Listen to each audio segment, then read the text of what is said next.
सतगुरु जय गुरुदेव।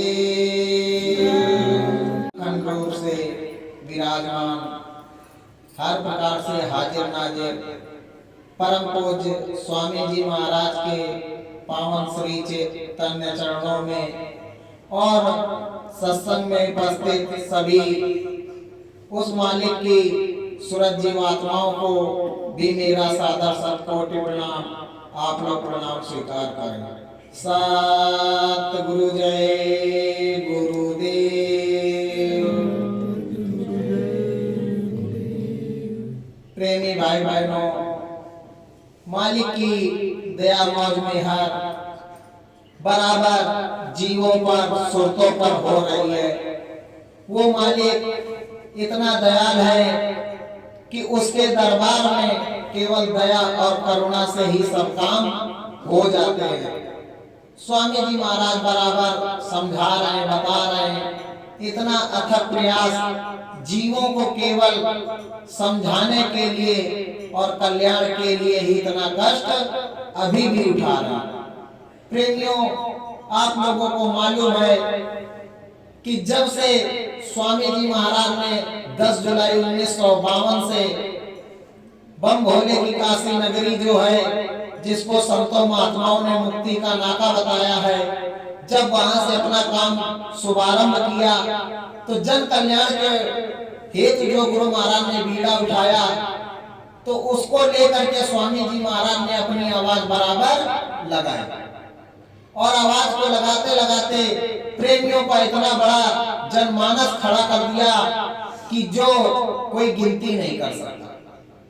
स्वामी जी महाराज ने कहा कि मैंने इतना बड़ा जनमानस तैयार करके खड़ा कर दिया है कि भूते भविष्य किसी के पास नहीं होगा। 60 करोड़ की संगत गुरु महाराज ने तैयार कर दी और सबको केवल एक प्रेम के सूत्र में बांधा। किसी के साथ कोई जोर जबरदस्ती नहीं और किसी के साथ कोई जादू चमत्कार नहीं। चमत्कार दिखाने के लिए उन्होंने इतने बड़े बड़े चमत्कार दिखा दिए कि भारत के इतिहास में संत महात्माओं की जो व्याख्या रही, स्वामी जी महाराज ने खुली आंखों से दिखाया, मगर हो सकता है हमारी सरकारों को दिखाई ना पड़ा। उन्होंने सीधे जब आगे के समय को देखा तो मालिक ने बताया था कि आगे का बच्चा जो समय आ रहा बहुत ही खराब है। आप लोग शाकाहारी सदाचारी हो जाओ और अपने गुनाहों की क्षमा मांग करके उस मालिक के दरबार में हाथ जोड़ करके विनती प्रार्थना करो। कहीं भी आने जाने की जरूरत नहीं। अगर तुम अपने घर से ही बैठ करके उस मालिक का भजन करोगे तो वो मालिक तुम्हारी प्रार्थना कबूल करेगा। जब लोगों ने उस चीज को नहीं समझा, नहीं जाना, लोग कहते थे कि अरे बाबाओं की बाजार लगी है तो ये भी बाबा इसी तरह कहते रहते। तो स्वामी जी महाराज ने जीव कल्याण के लिए, जीवों की रक्षा हेतु इतना बड़ा यानी लीला कार्य करके दिखाया कि किसी भी संत महात्मा के साथ ऐसा नहीं हुआ। और स्वामी जी महाराज ने उस लीला का नाम जीता जागता त्रास रख दिया। भारत में आपातकाल की स्थिति हो गई और स्वामी जी महाराज ने वो अभूतपूर्व लीला की कि भारत की जनता क्या विदेश की भी जनता देखती रह गई। उसी के दौरान स्वामी जी महाराज ने कहा कि बच्चा, आगे का समय बड़ा ही विनाशकारी है, अब लोग चेत जाओ। प्रेमियों, उस समय प्रेमियों के ही नहीं समझ में आ रहा था कि गुरु महाराज क्या चाहते हैं, क्या करना चाहते हैं। तब स्वामी जी महाराज ने सन 1977 के बाद खुले शब्दों में एक एक शब्द को खोल खोल करके बताना शुरू किया। कहा बच्चा, कलयुग में कलयुग जाएगा और कलयुग में ही सतयुग आएगा। जब इस बात को गुरु महाराज ने बताया तो सर्वप्रथम इस बात को प्रेमियों ने ही कह दिया कि मालिक, अपने यहाँ धर्म शास्त्रों के अनुसार क्या बताया गया है, कहा गया है कि कलयुग की उम्र जो 4,32,000 वर्ष है और आपने कह दिया कि कलयुग जाने वाला है, सतयुग आने वाला है, ऐसे कैसे हो जाएगा। तो स्वामी जी महाराज ने कहा कि पहले पूरे शब्दों को सुन लिया करो, तब कोई बात किसी से जाकर के कहा करो। स्वामी जी महाराज ने कहा कि मैंने कहा कलयुग में कलयुग जाएगा और कलयुग में ही सतयुग आएगा।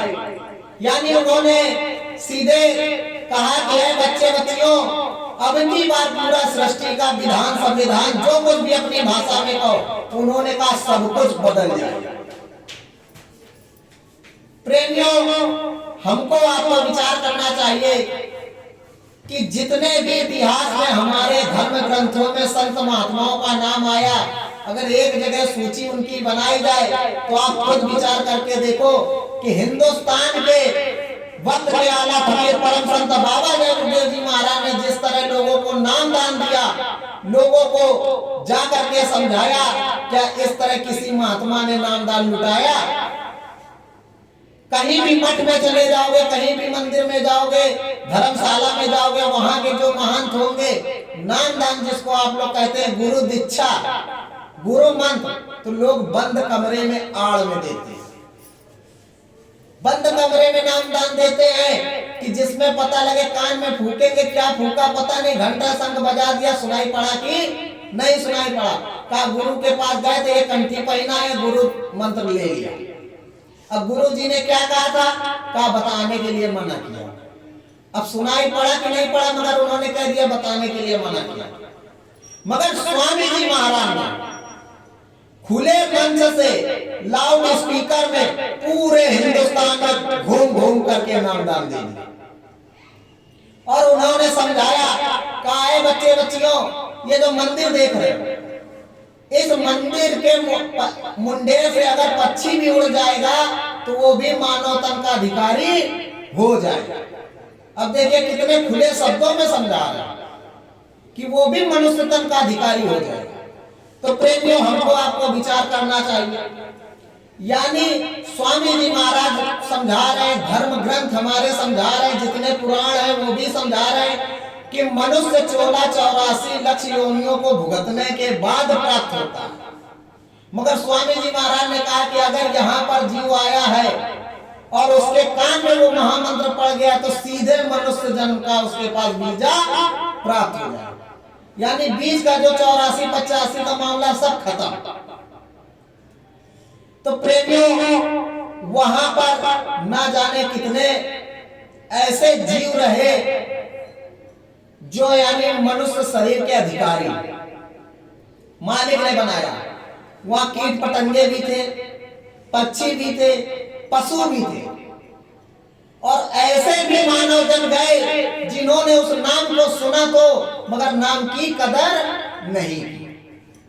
कहीं भी गुरुद्वारे की बात हो, मथुरा की बात हो, मैं पूरे हिंदुस्तान की बात कर रहा हूं, जहां जहां स्वामी जी महाराज नाम दान दिए, लोगों ने बैठ करके नाम को सुना, सबके कान में नाम पड़ा और भूले भटके कभी याद आया होगा मगर उस नाम की कभी कदर नहीं की। तो स्वामी जी महाराज ने कहा अगर उनके अंदर नाम का बीज गया है, जो यानी दाना पानी उनके अंदर पड़ा है, तो क्या वो संत महात्मा का जो बीज है वो खाली चला जाएगा? यानी स्वामी जी महाराज ने कहा मैं जिसको एक दृष्टि से देख लेता हूँ, जिसको मैं पकड़ लेता हूँ, तो तुम हाथ छुड़ाकर कहीं भी भाग जाओ मगर मैं छोड़ने वाला नहीं। प्रेमियों, उन्होंने कहा कि नाम दान मिल गया है, भजन करने की जिम्मेदारी तुम्हारी, अगर भजन नहीं करोगे तो भजन कराने की जिम्मेदारी हमारी।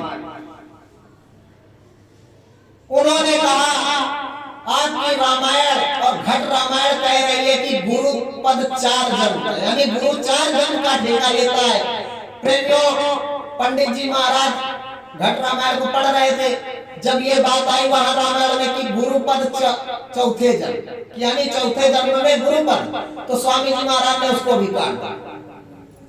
कहा बच्चों, पहले जन्म में बच्चा उठना बैठना सीखता है, यानी स्वामी जी महाराज ने जैसे कहा अभी तो केवल बैठाना सिखा रहा, अब ये सत्संग सुनाया ही नहीं, आप लोग बीच में ही भाग खड़े हुए।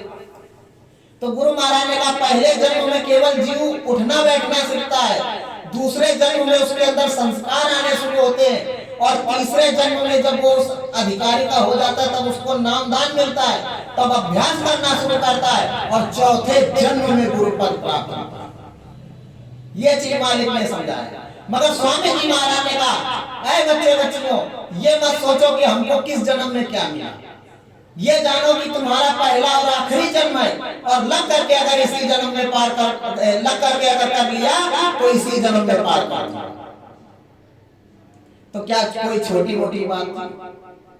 फिर भी मालिक समझा रहा है, कहा बच्चों अभी बुला बुला करके दिया जा रहा है और आगे ढूंढोगे भी तो नहीं मिलेगी। सारी बातें आपके सामने आई। अब संसार की जहां बात गुरु महाराज ने संसार को भी समझाने के लिए कह दिया, कहा कि बच्चा कलयुग में कलयुग जाएगा और कलयुग में ही सतयुग आएगा।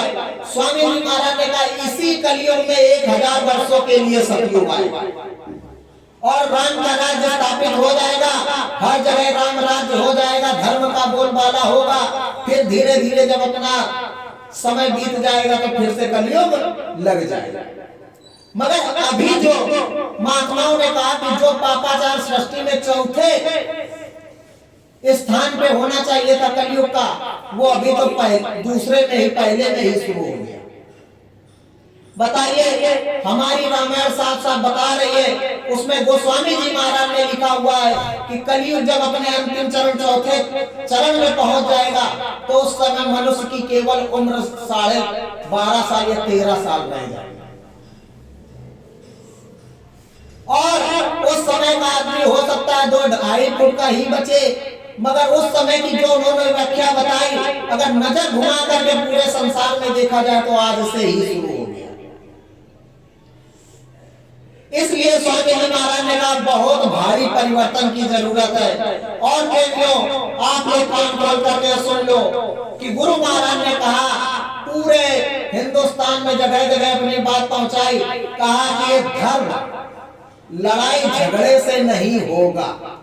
अब धर्म की स्थापना धर्म ध्वजा से, महात्माओं के सानिध्य में और महात्माओं के प्रेम के संदेश से होगा, वो ये परिवर्तन होगा।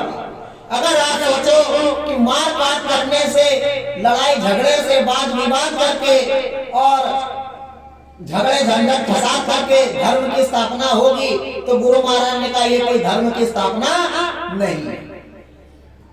सीधे महात्माओं ने कहा कि जिस स्थान पर अगर एक खून का कतरा गिर जाए तो वो भूमि यानी अपवित्र हो जाती है। तो जहां पर धर्म का काम होना अगर मारकाट हो जाए तो बताओ कौन सी जगह पवित्र बची? प्रेमियों, इतिहास में लिखा हुआ है कि जब महाभारत का युद्ध होना था तो महाभारत का युद्ध होने जिस जगह पे होने वाला था तो उत्तर प्रदेश की धरती ही देखी गई थी। तो जब योगेश्वर भगवान श्री कृष्ण ने देखा कि ये तो धर्म की धुरी है, उत्तर प्रदेश अपनी धर्म की धुरी है, उन्होंने कहा अगर यहाँ महाभारत हो जाएगी तो बहुत बड़ा विनाश हो जाएगा। तो जब उन्होंने देखा और जाकर के सब यहाँ से धर्म क्षेत्र को पूरा अपना अध्यात्म की दृष्टि से देख करके जहां से उनको दूर दिखाई पड़ा तो जाकर के कुरुक्षेत्र में जाके इकट्ठा किया। कुरुक्षेत्र में इकट्ठा किया। प्रेमियों, स्वामी जी महाराज बता रहे, समझा रहे, उन्होंने कहा क्या बच्चे बच्चों, अगर लोग नहीं समझने को तैयार है तो केवल इतना ही जाकर के कह दो कि बाबा जी का कहना है शाकाहारी रहना है, आगे का है समय खराब, जल्दी छोड़ो मांसाहारी।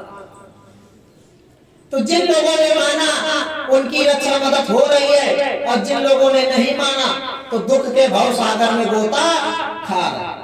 मगर उनके लिए भी स्वामी जी महाराज ने दया मौज फरमाई। उनके लिए किस माध्यम से फरमाई?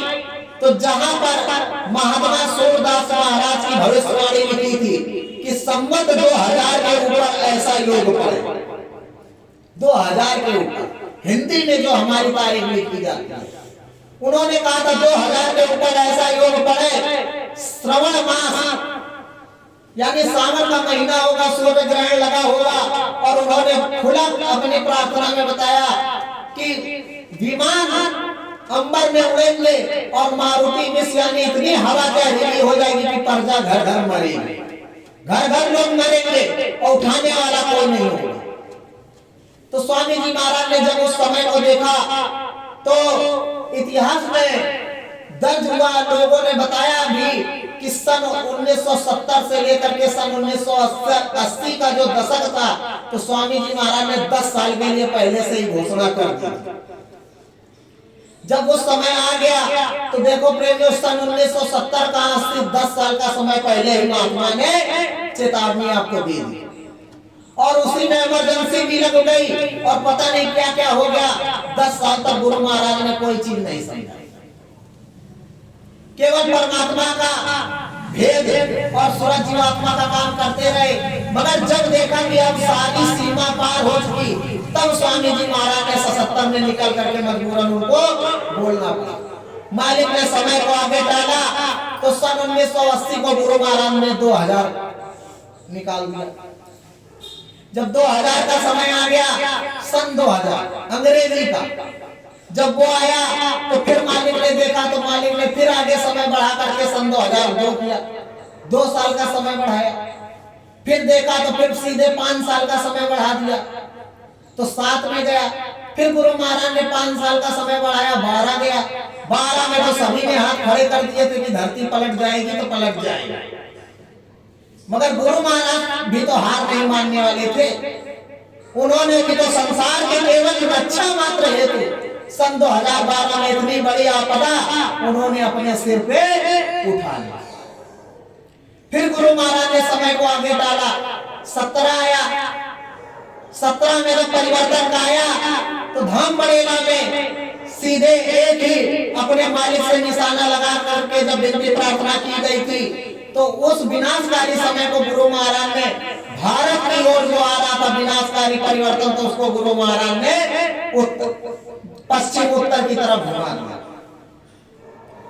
और बाद में दूसरे दिन टीवी चैनलों में हाहाकार कर गया कि अमेरिका में वो सुनामी आई, अमेरिका में वो तूफान उठ गया। तो फिर वही समझाया गया कि अगर गुरु महाराज ने ना किया होता तो भारत भी उसमें साफ हो जाता। फिर जब समय को आगे बढ़ाया गया तो प्रेमियों गुरु महाराज ने सीधे कहा था सन 2022। तो लोगों को कहने के मुताबिक अंग्रेजी अगर मत के अनुसार देखा जाए तो आज साल का आखिरी दिन 31 दिसंबर, मगर हमारा साल का आखिरी दिन होगा जा करके 2 अप्रैल या 22 अप्रैल, क्योंकि हम भारतीय हैं, हमारी संस्कृति हिंदी है। तो हमारा साल चैत जब लगेगा तब जाकर के खत्म होगा। तो चैत लगते लगते इस 22 के उसमें क्या होगा ये केवल महात्मा ही जानते हैं। अगर उनकी मौत हो जाए तो समय को आगे बढ़ा दे तो बात अलग है, वरना स्वामी जी महाराज ने तो सीधे कहा कि सन 2022 महाभारत का समय है। प्रेमियों, जब गुरु महाराज ने सन 1980 में लोगों को समझाया बताया था, तो स्वामी जी महाराज ने प्रेमियों को चेतावनी कहा अभी तुम्हारी समझ में नहीं आ रहा, अभी आगे के समय को तो देख नहीं रहे हो। सभी का यही कहना है 4 दिन की जिंदगी है, हंसो खेलो खाओ पियो मौज करो काटो, यहाँ से चले जाना। मगर आगे के जो तुम ये राजमहल बना करके खड़ा कर रहे हो, आगे का तुम जो जमा कर रहे हो, क्या ये तुम्हारे काम आएगा? तो लोग यही सोचते थे कि बाबा जी इसलिए कह रहे हैं कि आए हैं तो एक दिन तो छोड़ के जाना ही पड़ेगा। अरे गुरु महाराज ने कहा उससे बड़ी बड़ी विपदा देखनी पड़ेगी, जीते जी सबको देखना पड़ेगा और जीते जी मरने के बराबर हो जाएगा। उस समय की जब बातें सामने आ जाएंगी तो यही तुम सोचोगे कि कहां सर पटक दे जाकर कहां मर जाओ। गुरु महाराज ने इसी तरह शब्दों में कहा। पत्रिकाओं को आप खोज खोज करके देखो, पत्रिकाओं में एक एक वचन गुरु महाराज के लिखे हुए। गुरु महाराज ने कहानी को सुनाते हुए कहा बच्चों, एक गांव में महात्मा जी आए और महात्मा जी सबको समझाते रहे, गांव में किसी को कोई फर्क नहीं पड़ रहा था। तब महात्मा जी ने देखा कि एक वहां पर भक्त रहता है और उसकी पत्नी उसके बच्चे हैं। तो महात्मा जी ने कहा कि कम से कम अगर मालिक का संदेश इसी के समझ में आ जाए तो गांव का भला हो जाएगा। तो महात्मा जी ने उनको समझाई पूरी बात। कहा बच्चा, गांव में आग लगेगी, तुम अपने जमीन के चक्कर में मत पड़ना, अपने बच्चों को घर परिवार को लेकर के गांव से दूर भाग जाओ। तो जैसे ही वो समय आया, उसने देखा कि इस तरह का मौसम बन रहा है, और वो तुरंत यानी घर द्वार छोड़ करके अपने बीवी बच्चों को लेकर के गांव से बाहर जैसे हुआ, पूरे गांव में आग लग गई।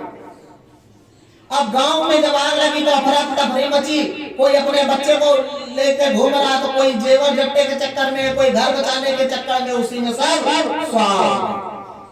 तो प्रेमियों, ये हुई महात्मा की दया। तो उन्होंने समझाया, जिन्होंने उस बात को मान लिया उनके ऊपर दया मेहर हो गई, उनका बचाव हो गया।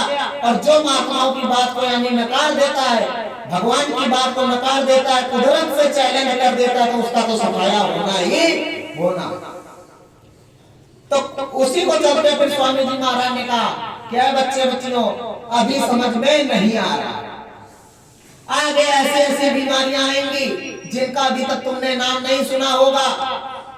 जब उस तरह की बीमारियां आएंगी तो बीमारियों की आंधी चलेगी, बीमारियों की आंधी चलेगी। एक बीमारी नहीं, इसमें न जाने कितनी आ जाएंगी, और एक तरफ से आंधी चलेगी, और उस समय डॉक्टर सबके सब हाथ खड़ा कर देंगे। आज जो गुरु महाराज ने उस जमाने में बताया था कि 1 रुपए की जो गोली मिलती है 100 रुपए की मिलेगी, 100 वाली लाखों में हजारों में बिकेगी, मगर दवा काम नहीं करेगी। और डॉक्टर लोग दूर से ही देख करके बोल देंगे, हाथ खड़ा कर देंगे, मेरे बस की बात नहीं, कहीं और ले जाओ। और ऐसी स्थिति बन जाएगी तुम्हारे घर वाले तुमको छूने से मना कर देंगे। तो प्रेमियों, ये कब की बात? सन 1980। जब वो समय आया तो ये जो कोरोना चल रहा है, इसका कोई नामो निशान नहीं। 21 अक्टूबर सन 2019 को, सन 2020 में दीपावली में दो बार बड़े भैया को प्रार्थना लिखाई गई, 21-25 प्रार्थना करके। तो दोनों बार जब प्रार्थना लिखाई गई दीपावली में, तो दोनों भाग की पहली प्रार्थना, किताबें सबके पास रखी, उसमें उठा करके देखिएगा, दोनों भाग में पहली प्रार्थना।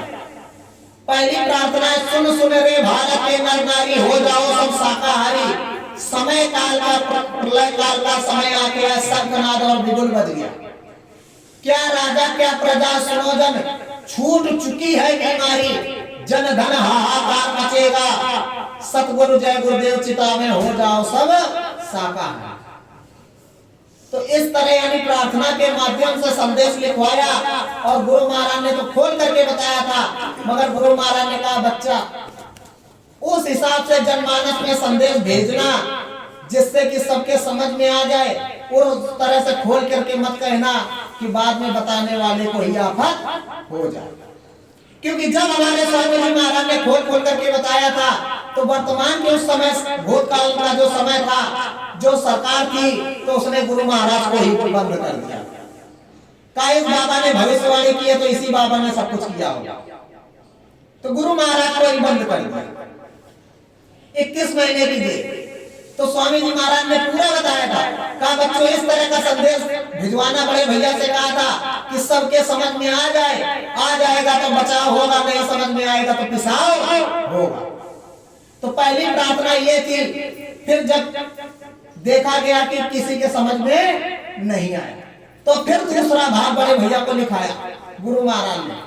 उसमें भी कम से कम 21 से 25 प्रार्थना एक ही दिन में, कि अगर जिसकी आदत छूट जाए, यहाँ शहर में रहने वालों की, तो देहात में रहने वालों की, अगर आपको बता दिया जाए कि बच्चा ये लिखना है और कितना लिखना है, अगर ये बता दिया जाए तो आप पहले ही कलम छोड़ कि हमारे बस की बात नहीं।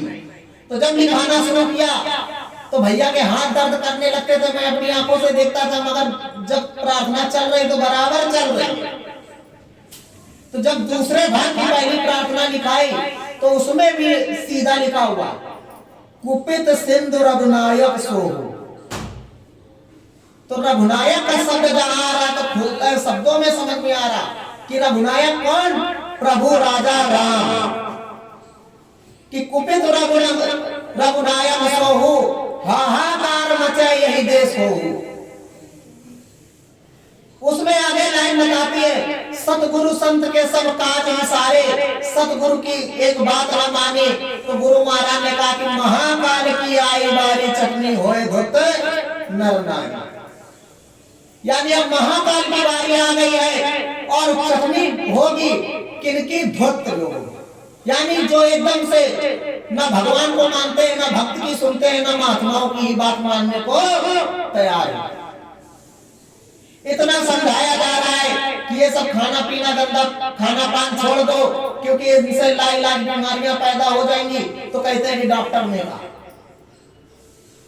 अब यहाँ के लोग कह रहे हैं डॉक्टरों ने कहा है, अमेरिका के डॉक्टर कह रहे हैं कि कोरोना कब कम पड़ा जब शाकाहार पे जोर दिया गया।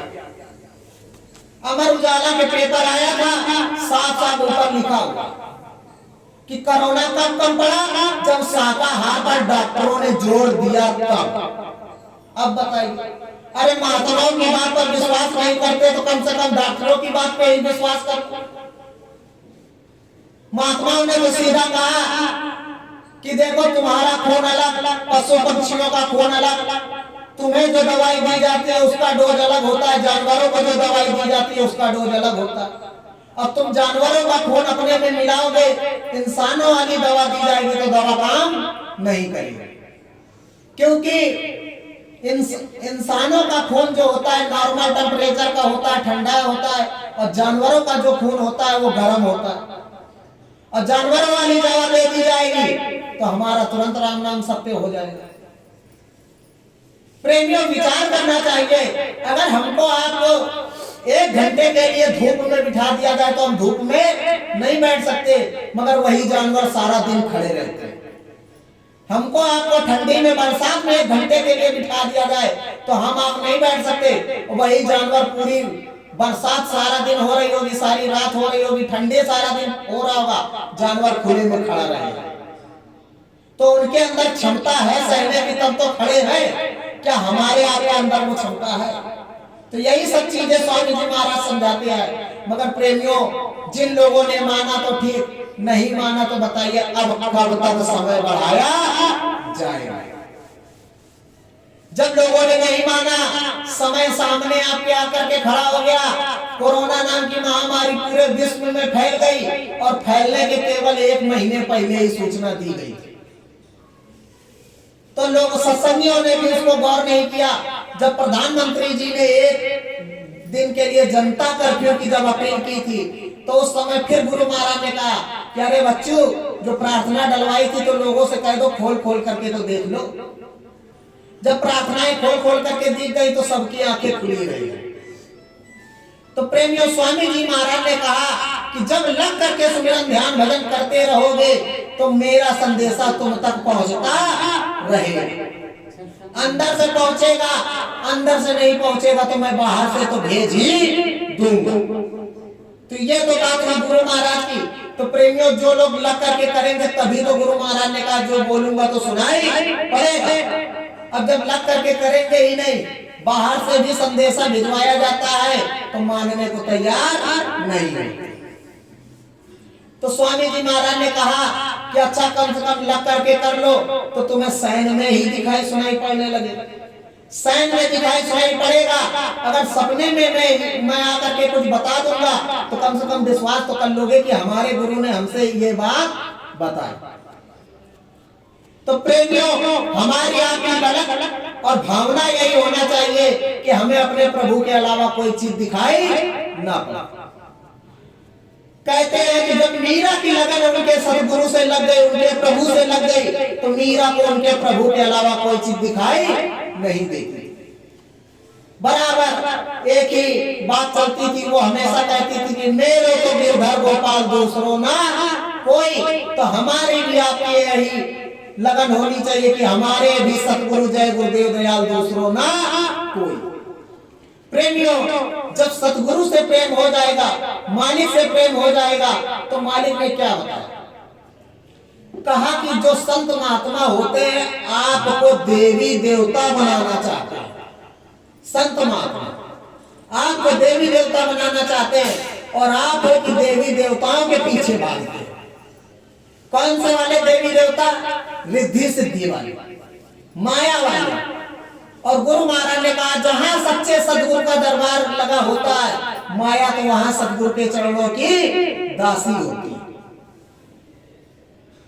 हम आप बराबर प्रार्थना करते हैं कि हे मालिक, काम क्रोध लाभ मोह माया सब पीछे लगे हुए हैं, इन्होंने हमको जकड़ रखा है, मालिक ऐसी दया कर दीजिए कि ये सब छूट जाए। तो एक तरफ हम अपने घर से प्रार्थना करके निकलते हैं कि मालिक ये सब छूट जाए, और दूसरी तरफ मालिक से मांगने जाते कि हे मालिक, हमारा 2 घंटा मकान बन जाए। तो गुरु महाराज कहते हैं कि बच्चा बताओ कि हम छुड़ाएं कि तुमको फिर से दे। फिर दूसरी तरफ कहते हो कि हे मालिक, अब हमारा समय पूरा हो गया है, हमको अपने धाम ले चलते तो ज्यादा अच्छा होता, दोबारा यहाँ नरक न देखना पड़े। फिर कहते हो कि हे मालिक, हमारे बच्चे की शादी हो जाए तो नाती पोते देख ले। अब बताओ, फिर मालिक कह रहे हैं कि एक तरफ कह रहे हो कि मालिक यहाँ से बंधन छुड़ा दो, और खुद बंधन में बंधने के लिए हमसे मांग रहे। तभी प्रेमियों मालिक ने कहा कि प्रेमियों ऐसा काम करो कि तराजू का पलड़ा बराबर, यानी तुम्हारा यहाँ का भी काम बन जाए, ऊपर का भी काम बनने लगे। तो कैसे प्रेमियों, स्वामी जी महाराज ने समझाया था कि एक महात्मा जी थे। उस समय महात्मा जी की जो बात गुरु महाराज ने बताई थी, का वहां पर स्त्रियों का राज होता था। वहां के जो राजा होते थे वो स्त्रियां होती थी। पुरुषों को राजा बनाया जाता था, मगर राज रानियों का ही चलता था। तो वहां पर महात्मा जी का आश्रम था, शिष्य मंडली लगी हुई थी। तो उसमें से एक शिष्य पूरा होने के बाद में उसने कहा कि मालिक, आपकी अगर आज्ञा हो जाए तो घर परिवार की तरफ हो आए। तो महात्मा जी ने कहा बच्चा अभी मत जाओ, 2-4 दिन के बाद चले जाओ। तो उसने अपने गुरु के आदेश का पालन किया। जब 2-4 दिन बीत गए तो फिर उसने कहा, तो मालिक उनको गुरु ने कहा ठीक, अच्छा बच्चा चलेगा। जब वो चले गए तो उनके गुरु ने कहा था कि भोर होने से पहले अपने गांव निकल जाओ। तो उनकी रोज की जो आदत थी, तो उन्होंने नदी के किनारे स्नान किया। स्नान करने के बाद वहीं भगवान का भजन करने लगे बैठ करके।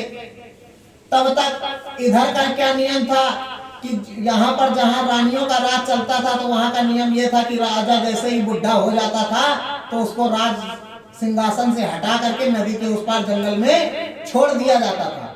और वहां से जब सिपाही लौटते थे तो उनको आदेश होता था कि नदी के किनारे जो पहला पुरुष मिल जाए उसको पकड़ लाना, उसको राजा बना देना। ये वहां का नियम था। अब ये बैठ करके प्रभु का ध्यान कर रहे थे। सिपाही ने देखा कि नदी के किनारे यही है, तो इसको पकड़ लिया। अब उनके उठने का समय देख रहे कि ये कब उठेंगे। जब उठे तो तुरंत इनको पकड़ लिया। कहा भाई हमारा दोस्त क्या है? कहा अरे आपका दोस्त कोई नहीं, आपके भाग्य जाग गए। तो उसने कहा कि क्या हमारे भाग्य जाग गए? कहा अरे आप इस देश के राजा बनोगे।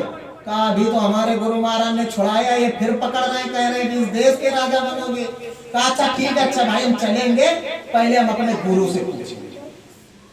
वो फिर सिपाही के साथ में अपने गुरु के दरबार में गया। तो कहा कि गुरु महाराज ऐसी ऐसी स्थिति है। कहा बच्चा इसीलिए तो कहा था कि भोर होने से पहले अपने गांव निकल जाना। कहा अच्छा ठीक है, तुम जाओ जाओ, वहां जो कुछ होगा देखना, मगर गुरु को मत छोड़ना। वहां गए, सबकी सुनी, और ये हुआ कि राजा बनेंगे। राजा बन गया। जैसे ही राजा बना फिर तुरंत वो गुरु के पास आया। कहा गुरु महाराज अब क्या करना है? कहा बच्चा राजा बन गए। कहा गुरु महाराज आपकी दया मौज हो गई। तो कहा ठीक है। कहा अब तुमको ये काम प्रथम करना है कि ये जा करके वहां पता करो कि पहले वाले राजा का क्या हुआ। वहां गए, गुप्तचर अपने लगाए, पता किया कि भाई पहले वाले राजा का क्या होता था। तो पता चला कि पहले वाले राजा को नदी उस पार छोड़ दिया जाता था, और नदी उस पार बिहार जंगल, एक से एक यानी हिंसक पशु हैं, वो मार के खा जाते हैं। अब राजा गए गुरु के पास, बताया कि गुरु महाराज ऐसी ऐसी स्थिति है।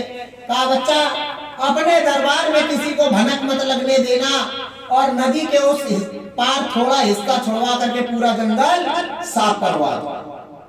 पूरा जंगल साफ हो। अब गुरु का आदेश का पालन हुआ, उन्होंने वही किया, और जा करके मजदूर लगवा दिए, पूरा जंगल साफ। कहा गुरु महाराज जंगल साफ हो गया, अब क्या किया जाए? कहा बच्चा वहां जैसा तुम्हारा महल है उससे भी अच्छा महल उस तरफ बनवा दो। अब महल बनना शुरू हो गया। अब जब महल बन करके तैयार हो गया, कहा गुरु महाराज महल बन गया, अब क्या होना है? कहा जितने तुम्हारे मजदूर लगे हुए थे उनको वहीं बसा दो, बाजार लगवा दो, जिससे सबकी जीविका चलती रहे। अब उसने जैसा नगर यहाँ बसा उसी तरह का नगर वहां बसा दिया, मगर यहाँ किसी को कानो कान खबर नहीं। कहा गुरु महाराज ये भी हो गया। कहा बच्चा तुम्हारे जाने का समय आ गया। तो उनके समझ में नहीं आया। जब राजमहल लौट करके आया तो देखा गया राजा बदलने की तैयारी आई। अब प्रजा बड़ी दुखी कि हमारा ऐसा धर्मात्मा राजा था जो कभी नहीं हुआ। अब आगे का जो राजा आएगा पता नहीं कैसा होगा कैसा नहीं होगा। और राजा जा रहा है तो पूरी प्रजा रो रही है, मगर राजा खुश। प्रजा तो इसलिए रो रही है कि राजा को उस पार छोड़ दिया जाएगा, हिंसक पशु इनको मार के खा जाएंगे, इतना दयावान राजा है। मगर राजा खुश है कि अरे मेरे को क्या होगा, मेरे को तो गुरु का आशीर्वाद मिला था, उस जैसे यहां से निकलूंगा तो उधर राजा बन जाऊंगा। तो जैसे इधर से नदी पार करके किया गया तो देखा गया कि उधर उनके जो नगरवासी थे, सिपाही थे, लिए आरती की थाल खड़े हुए कि हमारा राजा आ रहा है। जब इधर के लोगों को पता चला, कहा अरे ये तो बड़ा चमत्कार हो गया। तो गुरु महाराज ने कहा प्रेमियों यही स्थिति तुम्हारी है कि अगर यहां से तुम छुड़ा करके भी भेजे जाओगे तो संसार में जाकर के फिर पकड़ लिए जाओगे, यानी घर पे आने के बाद में फिर वही मोह माया बंधन माया जाल पड़ जाएगा। तो जैसे उसने अपने गुरु के आदेश से सब काम किया, इसी तरह हमको भी अपने गुरु के आदेश से सब काम कर लेना है। और यहाँ किसी को भनक ना लग पाए, हमको वहां अपना घर तैयार कर लेना है। लोगों को लगेगा क्या कर रहे हैं, अरे लोगों ने तो मीरा को भी नहीं छोड़ा, मीरा के गुरु को नहीं छोड़ा। तो प्रेमियों इतिहास आप उठा करके देख लो, जिस महात्मा की आज घर घर में किताब रखी हुई है, किताब का नाम श्री रामचरितमानस, क्या उनको छोड़ा लोगों ने? केवल किताब को घर ले आने पे, उस पे माथा टेकने से ही काम नहीं हो जाएगा। पहले के जमाने में हम आप ही लोगों से सुनते आए कि पहले के जमाने में जब लोग घर में अखंड रामायण का पाठ कराते थे तो खुद लोग बैठ करके पढ़ते थे। जो यानी करवाता था वो खुद बैठ करके पढ़ता था, और जब वो पढ़ता था तो उसको ज्ञान भी होता था कि इस रामायण में क्या लिखा हुआ। मगर अब तो सारा पैसों का खेल हो गया। रामायण का पाठ तो करवा दिया कि घर में हमारे रामायण का पाठ है, पढ़ने वाला आया वो पढ़ के चला गया, तुम्हें क्या पता चला कि रामायण में क्या लिखा हुआ। अब उसने सही पढ़ा कि गलत पढ़ा, वो तो जब ही पता चलेगा जब तुम खोल करके देखोगे। मगर तब तक तुम्हें बताने वाला भी तो नहीं है कि इसका अर्थ क्या है। हिंदी वाली रामायण लाओगे तो उसमें तो जिसने जो लिख दिया अपने मन से वही आप समझोगे। प्रेमियों, कलयुग के प्रथम संत सदगुरु जब कबीर साहब आए तो कबीर साहब के जमाने में लोगों ने इतनी उनको यातनाएं दी, इतना परेशान किया कि कबीर साहब को अपना स्थान छोड़ना पड़ा। रैदास साहब आए, जिनको लोगों ने रैदास नाम रख दिया, मगर उनका असली नाम संत सदगुरु रविदास था। तो जब वो साहब आए उसी काशी में, तो उनको लोगों ने इतना परेशान किया कि उनको काशी छोड़ करके मारवाड़ जाना पड़ा, जहां की महारानी मीराबाई थी, राजघराने की रानी। फिर गोस्वामी जी महाराज आए। गोस्वामी जी महाराज चित्रकूट में अवतार लिया, चित्रकूट से वो काशी आए। काशी में लोगों ने उनको इतना परेशान किया कि वो काशी छोड़ करके अयोध्या चले आए। अयोध्या से फिर जब लोगों ने परेशान किया अयोध्या में भी, तो फिर वो काशी चले गए। तो उन्होंने घट रामायण की रचना की। जैसे रामायण का तो नाम सभी ने सुना, मगर उन्होंने घट रामायण की रचना की। और उस घट रामायण में उन्होंने जैसे अपने गुरु से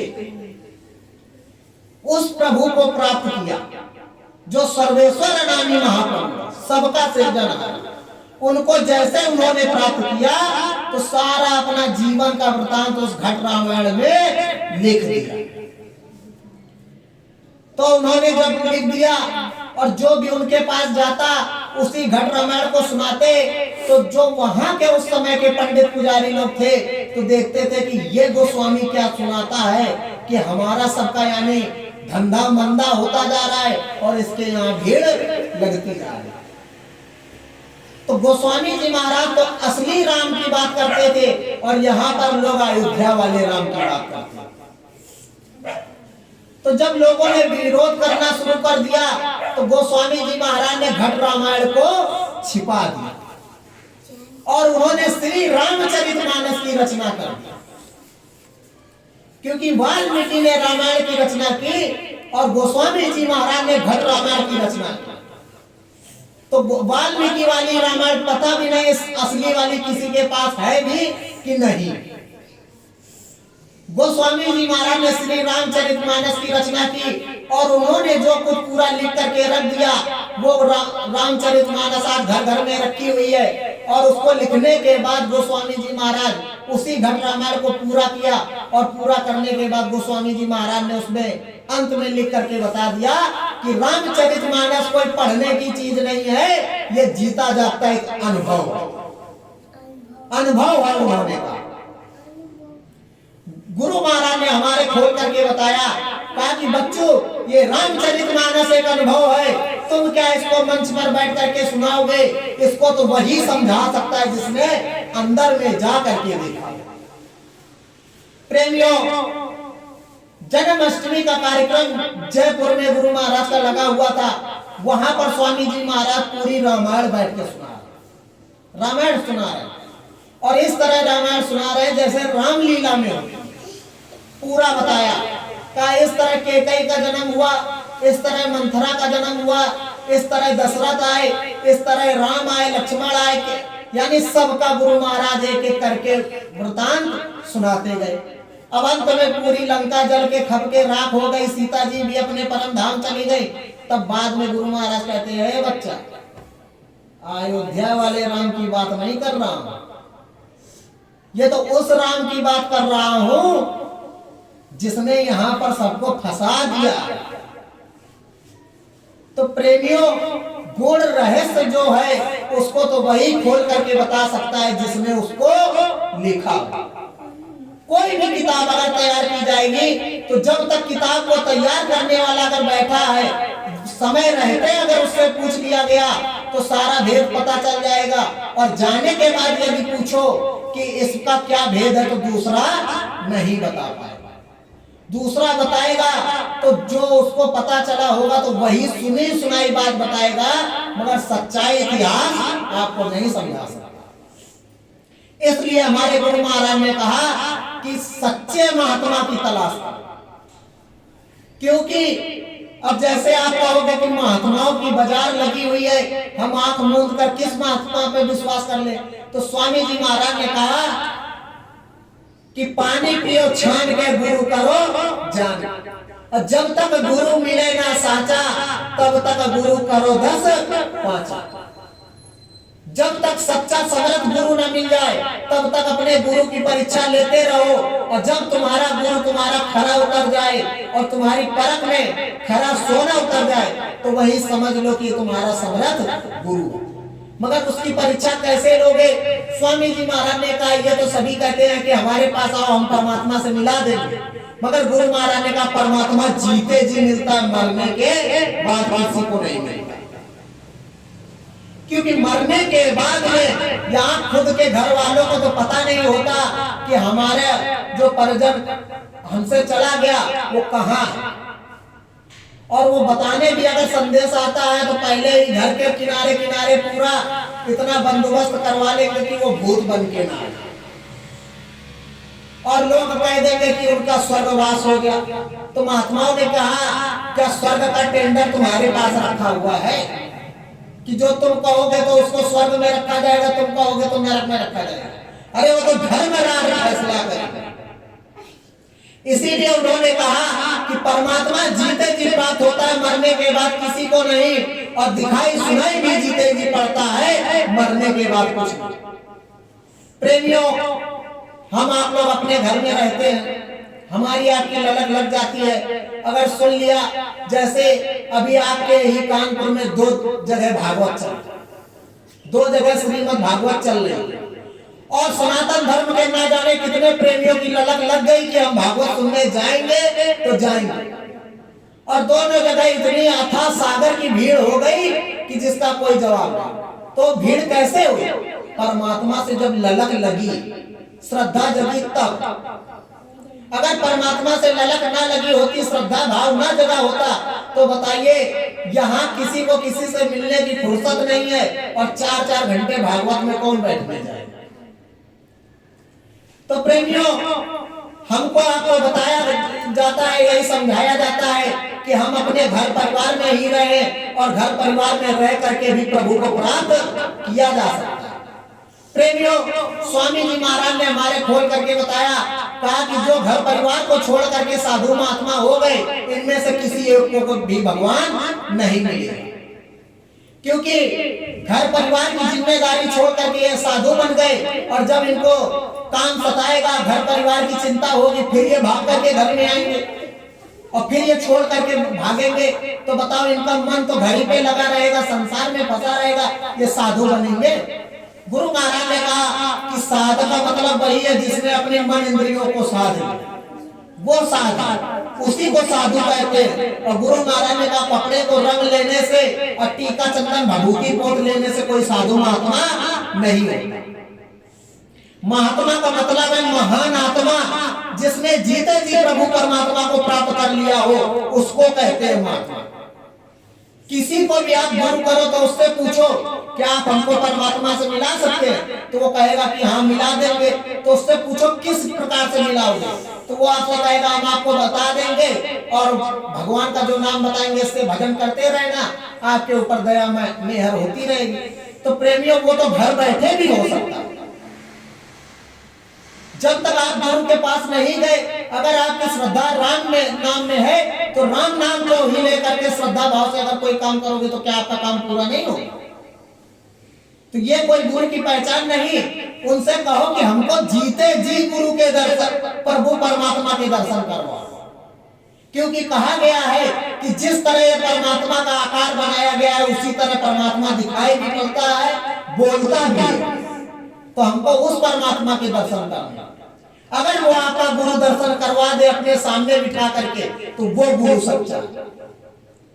क्योंकि मालिक ने बताया कि सूरत जीवात्मा के एक कान, एक नाक, एक मुंह, और तुम्हारे शरीर में 2 आंख, 2 नाक, 2 कान। और जो सूरत जीवात्मा की एक आंख है उसको कहते हैं शिव नेत्र, और वो शिव नेत्र सभी के, जितनी भी मनुष्य जाति में है, स्त्री पुरुष कोई भी हो, सबके। अब कहोगे कि कैसे? तो प्रेमियों, जब हम रात को अपने घर में सो जाते हैं और सोने के बाद में हम देखते हैं कि हमारी सूरत जीवात्मा यानी जो जीवात्मा है वो हमारी क्या देख रही है कि आज हम पनकी धाम में गए, वहाँ हनुमान जी के दर्शन कर रहे हैं, और जबकि लेटे अपने घर में, और जा करके देखा कि बड़े अंदर से गए दर्शन करने, उन्होंने दर्शन भी दिया। चले गए बिठूर घूमने, वहां पर जाकर के जितने भी संत महात्माओं के दरबार बने हमने वहां घूमा और गंगा जी में स्नान किया। मगर प्रेमियों, लेटे तो ठंडी में रजाई के अंदर हो, तो आपने कैसे स्नान किया? सुबह उठे तो देखा घर में रजाई में। तो जब ये देख रहे हो तो ये वो सूरत जीवात्मा की, जब हमारी ये दोनों आंखें, इस संसार की आंखें बंद हो जाती हैं, तब वो सूरत जीवात्मा की आंख खुलती है। और जब तक ये दोनों आंख खुली रहेंगी तो वो वाली आंख बंद रहेगी, और जब वो आंख खुलेगी तो ये दोनों आंख बंद हो जाएंगे। तो गुरु महाराज ने कहा सूरत जीवात्मा की आंख से प्रभु परमात्मा दिखाई पाएगा, और जब सूरत जीवात्मा की आंख से प्रभु परमात्मा के दर्शन होने लगते हैं तो इन चरम आंखों से भी प्रभु परमात्मा दिखाई देने लगता है।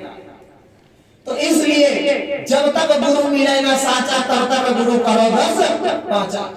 तब तक गुरु की परीक्षा करते रहो, गुरु करते रहो, कोई तुम्हारे ऊपर दोष नहीं लगेगा। अब आप सोचो कि हम वहां गए, हमने उनको गुरु बना लिया, कंठी माला पहन लिया, दूसरे के यहाँ चले जाएंगे और दूसरे के यहाँ हम सुन लेंगे, खा लेंगे, तो हमारे ऊपर दोष लग जाएगा।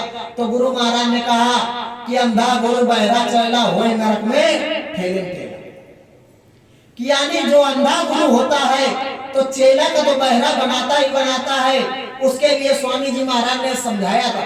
कहा बच्चों, एक महात्मा जी थे और उनको कोई ज्ञान नहीं था, दिखावा सब बना रखे थे, और वो भी 1,50,000 की संगत तैयार की थी। और कहीं आज ये बनना है, कहीं वो बनना है, आज यहाँ भंडारा चलना है, वहां भंडारा चलना है, यहाँ संदेश होगा, वहां संदेश होगा, इसी तरह काम चलता रहा। उसके बाद में सबसे लेते रहे, लादते रहे, लेते रहे, लादते रहे, खाते खिलाते रहे। तो जब गुरु 84 में जाएगा तो संगत भी जाएगी। तो जब देखा गया कि गुरु का शरीर छूटा तो गुरु बन गए अजगर, और जब संगत धीरे धीरे जाती रही तो वो बनते रही चीटी चीटा। तो जब फिर रास्ते में एक महात्मा जी जा रहे थे, दूसरे जो समर्थ महात्मा थे उनके साथ में 2-4 शिष्य जा रहे थे, तो देखा कि एक अजगर पड़ा हुआ है, उसके असंख्य चीटी चीटा चिपटे पड़े। अब वो ऐसे सर कर रहा, वैसे पलट रहा, कैसे हो रहा, कैसे नहीं हो रहा। तो वो महात्मा जी के शिष्यों ने जब ये दृश्य देखा तो उनको बड़ी बेचैनी कि बताओ एक जीव के पीछे कितने जीव चिपटे हुए हैं, उसको कितनी पीड़ा हो रही। तो महात्मा जी ने कहा बच्चा, ये जो अजगर बना हुआ ये किसी जमाने में गुरु था। और कहा प्रभु जी, ये जो चीटी चीटा का ये इसकी संगत है। कहा इसका मतलब, कहा जिस समय ये मनुष्य चोले में था तो ये गुरु बना हुआ था, और ये सबसे वादे करते था कि लाओ मुझको दे दो, मैं तुमको पार कर दूंगा, लाओ मेरे यहाँ दे दो, ये तुम्हारा प्रभु परमात्मा के यहाँ कबूल हो जाएगा। अब बताओ नर्तन इनका सबका व्यर्थ चला गया, अब फसावे में रखा, तो बताओ इसको अजगर का जन्म लेना पड़ा और इनको चीटी चीटा बनना पड़ा। और ये खून नहीं चूस रहे, ये अपना कर्जा मांग रहे कि जो हमने दिया था हमारा वापस करो, नहीं हमको पार करो। तो प्रेमियों, गुरु महाराज ने यह भी बता रखा। आज की स्थिति परिस्थितियां उसके लिए भी स्वामी जी महाराज ने पहले ही बताया। गुरु महाराज ने बताया, समझाया। कहा है बच्चे बच्चियों, एक महात्मा जी थे, उनके यहाँ पर एक शिकारी हमेशा जाल बिछा करके रखता था, और महात्मा जी देख करके बड़ा भावुक हो जाते थे। कहा कि बताओ ये प्रभु परमात्मा के जीव हैं, इनको इतना ये तड़पाता है। तो महात्मा जी को दया आ गई, और संत महात्मा वैसे ही दयालु होते हैं। कहा कि संत महात्मा को जो हृदय होता है वो नवनीत होता है, निर्मल होता है, माँ की तरह। माँ का हृदय जैसे होता है, अगर बच्चे की जरा सा भी चोट लग जाए तो तुरंत आह निकलेगी, तो वही महात्माओं का हृदय होता है। उनके यहाँ पापी जीव चला जाए उसकी भी माफी है, और पुण्य आत्मा चला जाए तो उसका कहना ही है। तो उन्होंने क्या किया, कबूतरों को अपने आश्रम पे लिया, सिखाया, पढ़ाया, सब कुछ समझाया, और रोज पढ़ाते थे। बहेलिया आएगा, जाल बिछाएगा, दाना डालेगा, दाने के लालच में आकर के हम सब नहीं फंसेंगे। अब यही महात्मा जी रोज सिखाते थे सबको। अब रोज कबूतर पढ़ते थे, बहेलिया आएगा, जाल बिछाएगा, दाना डालेगा, दाना के लालच में आकर के हम सब नहीं फंसेंगे। अब महात्मा जी ने देखा कि ये सब पढ़ के एकदम तोतू रट्टा हो गए। अब जब गए, कहा जाओ चार चुनाव जा करके, मगर कहा मेरी बात याद रखना। तो कहा जी गुरु जी, बहेलिया आएगा, जाल बिछाएगा, दाना डालेगा, दाने के लालच में आकर के हम सब नहीं फंसेंगे। कहा ठीक है जाओ। अब देखा कि दाना पड़ा हुआ है, और गाना गा रहे, बहेलिया आएगा, जाल बिछाएगा, दाना डालेगा, दाने के लालच में हम नहीं फंसेंगे। और पूरा झुंड आकर के जैसे ही दाने पे गिरा बस सब फंस गए। और फंस गए, दाना चुन रहे, गाना गा रहे हैं, बहेलिया आएगा, जाल बिछाएगा, दाना डालेगा, दाने के लालच में हम नहीं फंसेंगे। अब महात्मा जी ने देखा सुबह से शाम हो गई, लौट के सब नहीं आए, क्या बात है। अब महात्मा जी निकले, जैसे ही देखा कि बहेलिया आएगा, जाल बिछाएगा, दाना डालेगा, दाने के लालच में नहीं फंसेंगे, तो महात्मा जी ने कहा अरे बेवकूफो, अब क्या फंसोगे, फंसे पड़े। और जब सबकी नजर नीचे गई, देखा कि सब तो फंसे पड़े। अब गलती का पश्चाताप हो रहा है, अफसोस हो रहा। कहा गुरु महाराज क्या करें? कार्य करोगे क्या? सब एक साथ उड़ जाओ। जब एक साथ सब उड़े तो महात्मा जी के यहाँ जाकर के सब एक साथ गिरे, क्योंकि जाल का। तो जब गिरे तो महात्मा जी ने सबको छुड़ाया, और छुड़ाने के बाद में कहा कि बच्चों समझाया तो था कि बहेलिया आएगा, जाल बिछाएगा, दाना डालेगा, और दाने के लालच में आकर के नहीं फंसना।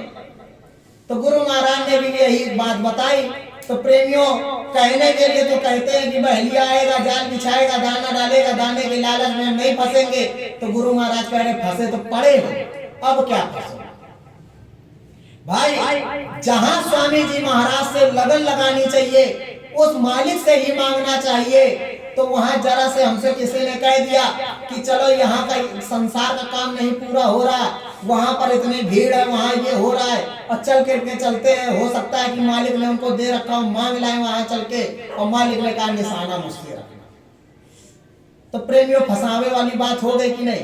क्योंकि मालिक ने कहा बहलिया आएगा और वो जाल तैयार करेगा और ऐसा आपके आगे दाना डालेगा कि उस दाने के लालच में नहीं फंसे। तो इसीलिए कहते हैं गुरु वचनों को यदि दृढ़ विश्वास के साथ पकड़े रहेंगे तो कोई भी हमारा बाल का बांका नहीं कर सकता। प्रेमियों अभी ज्यादा दिन की बात नहीं है, 3-4 दिन पहले की बात है। अभी तक तो स्वामी जी महाराज की तरफ से जब जब भी इशारा होता था तो स्वामी जी महाराज ने बराबर कहा कि संत महात्माओं के शिष्यों की परीक्षा लेने का जो परंपरा चलती थी उसको महात्माओं ने बदल दिया। यानी महात्माओं ने परीक्षा लेना छोड़ दिया। अगर महात्मा परीक्षा लेते चले आते तो कोई भी महात्मा के दरबार में परीक्षा में उत्तीर्ण होने के लायक नहीं है। परीक्षा देने के लायक छोड़ो, परीक्षा के लायक भी नहीं है।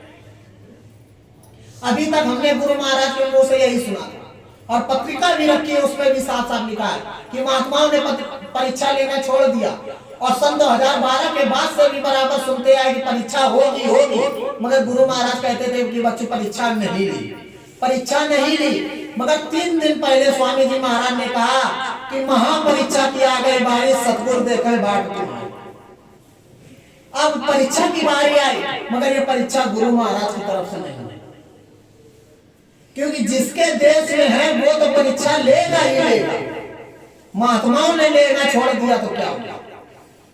गुरु महाराज देख रहे हैं कि परीक्षा की बारी आ गई है, वो हमको आपको देख रहे हैं कि हम आप क्या करेंगे। और गुरु महाराज ने कहा कि अपने गुरु के वचनों को दृढ़ विश्वास के साथ पकड़े रहोगे और नाम भजन नहीं छोड़ोगे तो गुरु महाराज ने कहा तुमको कोई फंसा नहीं सकता।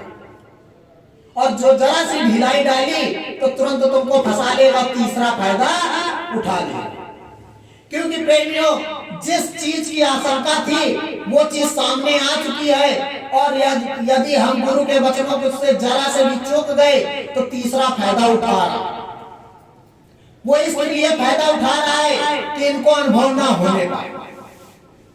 अगर इनको अनुभव हो गया तो ये इनका निशाना अपने गुरु से लग जाएगा, और गुरु से लग जाएगा तो ये खोल कर चिल्लाएंगे कि हमको हमारे गुरु का दर्शन हुआ है, हमारा गुरु सच्चा है, हमारा गुरु गया नहीं है। तो इशारों में ही आप समझ सकते हो कि किसको दिक्कत होगी, जिसको ये पता चलेगा कि हमारा गुरु गया नहीं है।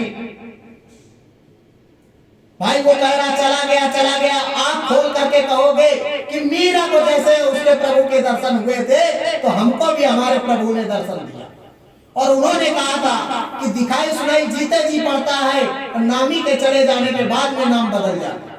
तो अगर हमारा नाम ही चला गया तो हमको उसका दर्शन कैसे? और तुम जिस नाम से लोगों को नाम बांट रहे हो तो नाम तो वही है कि कोई तुमने नाम बदल दिया। इसलिए प्रेमियों गुरु महाराज ने खोल करके बताया।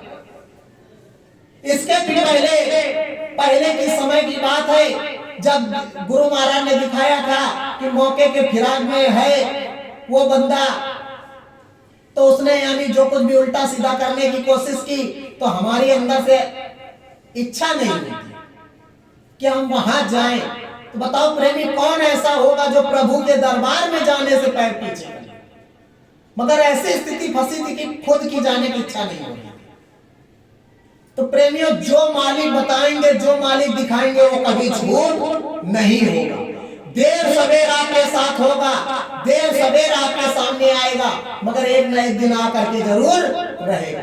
प्रेमियों गुरु महाराज ने जब सन 1980 में आपसे कहा कि ला इलाज बीमारियां आएंगी तो क्या आज आप वो दिन आपके सामने नहीं आएंगे?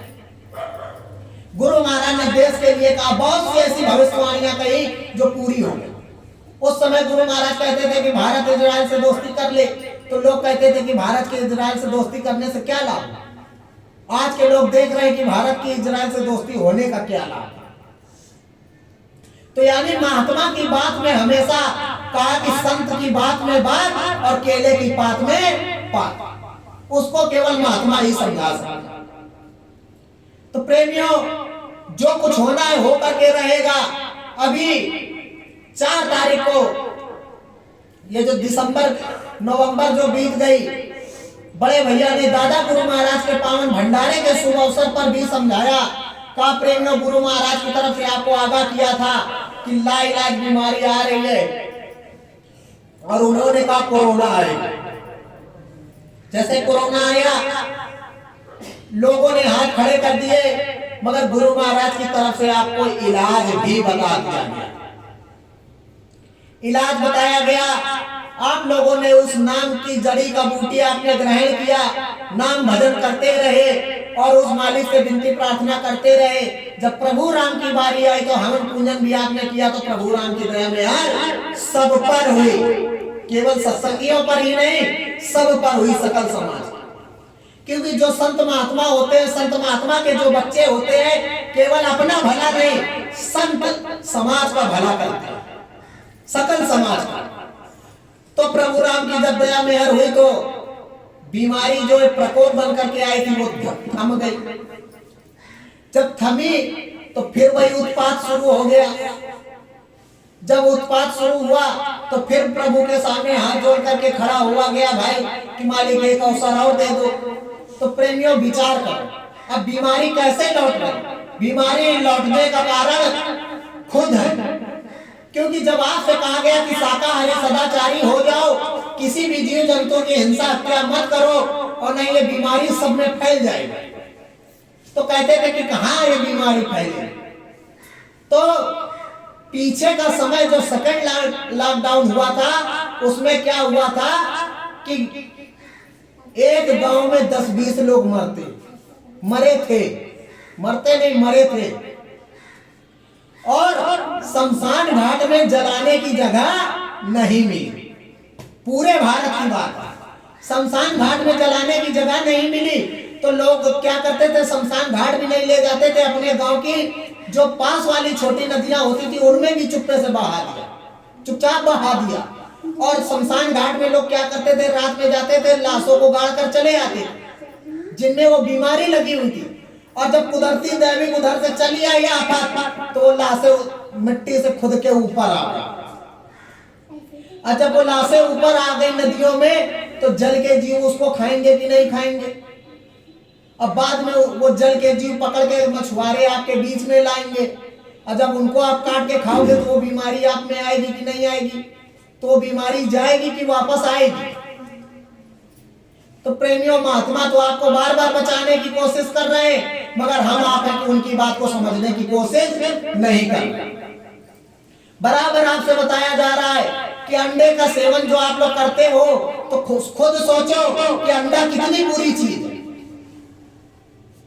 मांस की तो बात ही छोड़ दो, अंडा कितनी खराब चीज है कि मासिक धर्म के समय जो खूब गंदा खून तैयार होता है, तो महात्माओं ने खुली किताब खोल करके रखा, का मासिक खून से मुर्गी के अंडा तैयार होता है, और आप लोग उसको बहुत अच्छी चीज समझ करके खाना शुरू करते हैं। इसलिए मालिक कह रहे हैं कि यदि बुरी चीजों को खाना नहीं छोड़ोगे तो बुरी से बुरी बीमारियां आएंगी, और ऐसी लाइलाज बीमारियां आएंगी।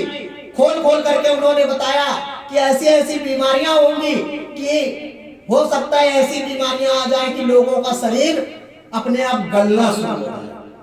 तो बताओ, अगर आप स्वस्थ हो और आपका कोई भी अंग गलना शुरू हो जाए, तो बताओ पूरा शरीर जीते जी नरक वाला हो जाएगा कि नहीं हो जाएगा? और एक से आज ये बीमारी एक से दूसरे में फैल रही, तो क्या वो बीमारी एक से दूसरे में नहीं फैलेगी? गुरु महाराज ने कहा उस समय खुद को बचाना तो भारी होगा, तो तुम घर परिवार क्या बचाओगे?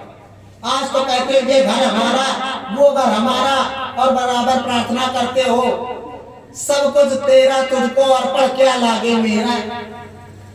यानी सब कुछ प्रभु परमात्मा को अर्पण कर दिया। और जब प्रभु परमात्मा ने कहा कि बच्चों छोड़कर चलो, कहा नहीं प्रभु ये हमारा, हम छोड़ के नहीं जा सकते।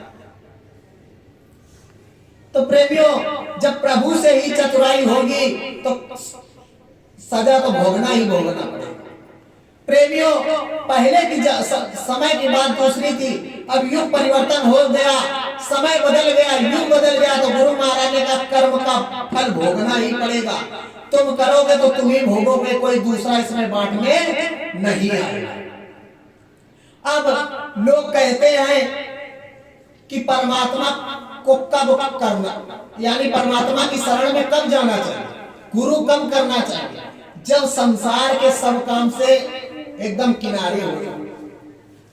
हम आपकी बात को मानते हैं कि जब संसार के काम से किनारे हो जाओ, मगर संसार के काम से किनारे होते होते आप भी तो किनारे हो जाते हो, तो उस समय हमसे एक गिलास पानी तो उठाया नहीं जाता, तो बताओ भगवान का भजन क्या करोगे।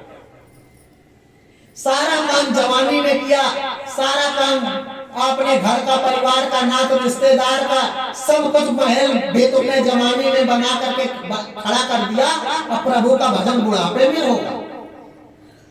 अब आस लगाए बैठे हो कि आगे आने वाली पीढ़ी हमको पानी देगी, तो आगे आने वाली पीढ़ी के लिए कभी आपने सोचा नहीं कि उसको प्रभु परमात्मा के दरबार में ले जाते और भगवान का अगर वो भजन करने लगता तो आपको पानी देता। जब आप उनको लेकर के नहीं गए तो फिर किस बात की उम्मीद लगाए बैठे कि वो आगे आने वाला हमको पानी देगा। क्योंकि प्रेमियों, गुरु महाराज ने समझाया कि हमारे देश यानी ये जो त्रिलोक है, महात्मा ने इसको देश का, और परदेश ऊपर के जो लोग हैं उनको अपनी भाषा में बताया। कहा हमारे देश की जो माताएं थी ये बहुमूल्य रत्न पैदा करती थी। किस प्रकार से? हमारी माताओं के गर्भ से मीराबाई ने अवतार लिया, सहजोबाई ने अवतार लिया, दयाबाई ने अवतार लिया, गोस्वामी जी महाराज ने अवतार लिया, नानक साहब ने अवतार लिया, पलटू साहब ने अवतार लिया, भीखा साहब ने, कबीर साहब ने, रविदास साहब ने, जगजीवन साहब ने अवतार लिया। इन्हीं माताओं के गर्भ से प्रभु राम का अवतार हुआ और इन्हीं माताओं के द्वारा योगेश्वर भगवान श्री कृष्ण का भी अवतार हुआ। आज जो धर्म के पालक बजरंगबली हनुमान जी को कहते हैं उनका भी अवतार हुआ। तो गुरु महाराज ने हमारे खोल करके कहा कि तू नारी नहीं नारायणी है, यानी सबकी जननी है। तो मालिक ने कहा जब ये माताएं बहुमूल्य रत्न पैदा करती थी तो क्या आज नहीं कर सकती हैं? ना होने का कारण ये है कि पहले की हमारी जो माताएं होती थी तो सबसे बड़ा धर्म इनके सिर पे रहता था। सिर पे रहने का मतलब लोक लाज की मर्यादाओं का ये बहुत ज्यादा ध्यान रखती थी और घर परिवार में हमेशा जब भी कोई काम होता था तो देवी देवताओं को निमंत्रण देना नहीं भूलती। देवी देवताओं को, घर के जो देवी देवता होते थे, पूर्वज होते थे, गांव समाज के जो होते थे, आज भी हमारे यहाँ भारत देश में वो संस्कृति जीवित है कि अगर हमारे यहाँ शादी विवाह का कोई भी निमंत्रण हो, कोई भी कामकाज हो तो पहले देवी देवताओं को ही दिया जाता है। देहातों में देखने को मिलता है, शहरों में वहां देखने को मिलेगा जहां की माताओं की सभ्यता देहात से जुड़ी हुई है। शहर में भी डीजे भांगड़ा तक सीमित रह गया। तो जब वो प्रार्थना करती थी और कोई भी काम होता था दरवाजे पे साधु महात्मा आ जाते थे तो उनका दर्शन करती थी, उनको यानी वो भिक्षा देती थी और उनसे विनती प्रार्थना करती थी कि हमारे घर परिवार में दया मेहर आपकी बनी रहे, हमारे बच्चों में संस्कार अच्छे रहे। तो पहले के भी महात्मा होते थे तो सच्चे होते थे तो उनकी दया भी लगती थी, मगर आज तो देखी देखा काम चल रहा, तो विश्वास करने लायक भी नहीं रहता कि किसके ऊपर विश्वास किया जाए, किसके ऊपर ना किया जाए। तो मालिक ने कहा कि आप अपने घर पर बैठ करके उस प्रभु से विनती करें जो सबका सृजन है। सबके सामने सर पटकने की जरूरत नहीं, जो सबका सृजनहार है उससे विनती प्रार्थना करो कि हे मालिक, हम जो हैं गलतियों की कठपुतली है, हमारे सिर की जो गठरी रखी है वो इतनी पापों से लदी हुई है कि हमें सूझ ही नहीं पड़ता क्या अच्छा है क्या गलत है। हे मालिक, हमसे सारा दिन में जो जाने अनजाने में गलत काम हुए हो, मालिक हम आपके चरणों में सर झुका करके माफी मांगते। गुरु किए हो तो गुरु से कहो, और गुरु नहीं किए हो तो अपने प्रभु से कहो। सतगुरु जय गुरुदेव नाम बोलो, और जिस प्रभु को मानते हो उस प्रभु से कहो। उनसे कहो कि मालिक हम आपके चरणों में क्षमा मांगते हैं, और हमारे ऊपर, हमारे घर परिवार के ऊपर दया मेहर बनाए रखना। हे प्रभु, हमको ऐसी सद्बुद्धि दे दो कि हम भी आपके नाम का भजन करने लगे और आपके दर्शन दीदार हमको भी होने लगे। तो वो प्रभु परमात्मा आपको मिलेंगे, सपने में मिलेंगे और बोलेंगे जिस तरह हमारी आपकी बात होती। जब सपने में बोलने लगेंगे, बताएंगे, समझाएंगे, तो धीरे धीरे आपको जब साधना में बैठोगे तब दिखाई पड़ेगा। जब वो दिखाई देने लगेंगे तो आपको खुद विश्वास हो जाएगा कि जो आपको नाम बताया गया सच्चा है कि झूठा। तो कम से कम 15 दिन तो ये करके देखना ही पड़ेगा। सतगुरु जय गुरुदेव नाम गुरु महाराज ने कहा, ये जो सामने आपके बैठे हुए हैं, गुरु महाराज ने कहा मेरा नाम नहीं, मेरा नाम तो वो है जो गोस्वामी जी महाराज। सतगुरु जय गुरुदेव नाम उस प्रभु का, यानी जय गुरुदेव नाम उस अनामी महाप्रभु का जो सबका सृजनहार, और सीधा लिखा हुआ है जय जय जय हनुमान गोसाई करो कृपा गुरुदेव की नाम। तो गुरु का मतलब गुरु महाराज ने समझाया का गु माने अंधकार और रु माने प्रकाश, जो जीते जागते अंधकार से प्रकाश में ले जाकर के खड़ा कर दे, यानी इस नश्वर जगत से जाकर के चैतन्य प्रभु की सत्ता में ले जाकर के खड़ा कर दे, उसको कहते हैं गुरु। जय आदर सूचक शब्द है, और गुरु देव स्वरूप होता है, यानी देवता होता है, इसलिए जय गुरु। तो वक्त का जय गुरुदेव जागृत नाम उस महाप्रभु का, और मालिक की दया मौज में फिर ये सतगुरु क्यों ना, क्योंकि पिता का अगर कहीं नाम लिया जाता है तो आदर सत्कार के साथ। और प्रभु को हमने देखा नहीं कि वो प्रभु कैसा है, लोगों ने जैसा बताया हमने विश्वास किया, और मालिक ने कहा कि जय गुरुदेव नाम उस प्रभु का, मगर जब जय गुरुदेव बोलोगे तो मैं मिलूंगा, ये हमारे स्वामी जी महाराज ने कहा। तो अंदर में सूरज जीवात्मा ने कहा कि जब जय गुरुदेव बोलेंगे तो आप ही मिलेंगे, तो सतगुरु ही तो जय गुरुदेव होंगे। तो जिन्होंने इस तरह की प्रार्थना की तो मालिक ने उनसे कहा, सन 2002 से बराबर लिखते चले आए, बोलते चले आए, और उनसे मालिक ने कहा कि बच्चों सतगुरु जय गुरुदेव नाम प्रभु। छटनी करनी थी तो मालिक ने नाम में पावर दी थी। कहा सतगुरु जय गुरुदेव जो बोलेगा उसको अंतर अनुभव होगा, दिखाई सुनाई पड़ेगा, और यहाँ धाम बड़ेला पर आकर के उसको विनती प्रार्थना जो करेगा तो उसको हर प्रकार से दर्शन दीदार होंगे।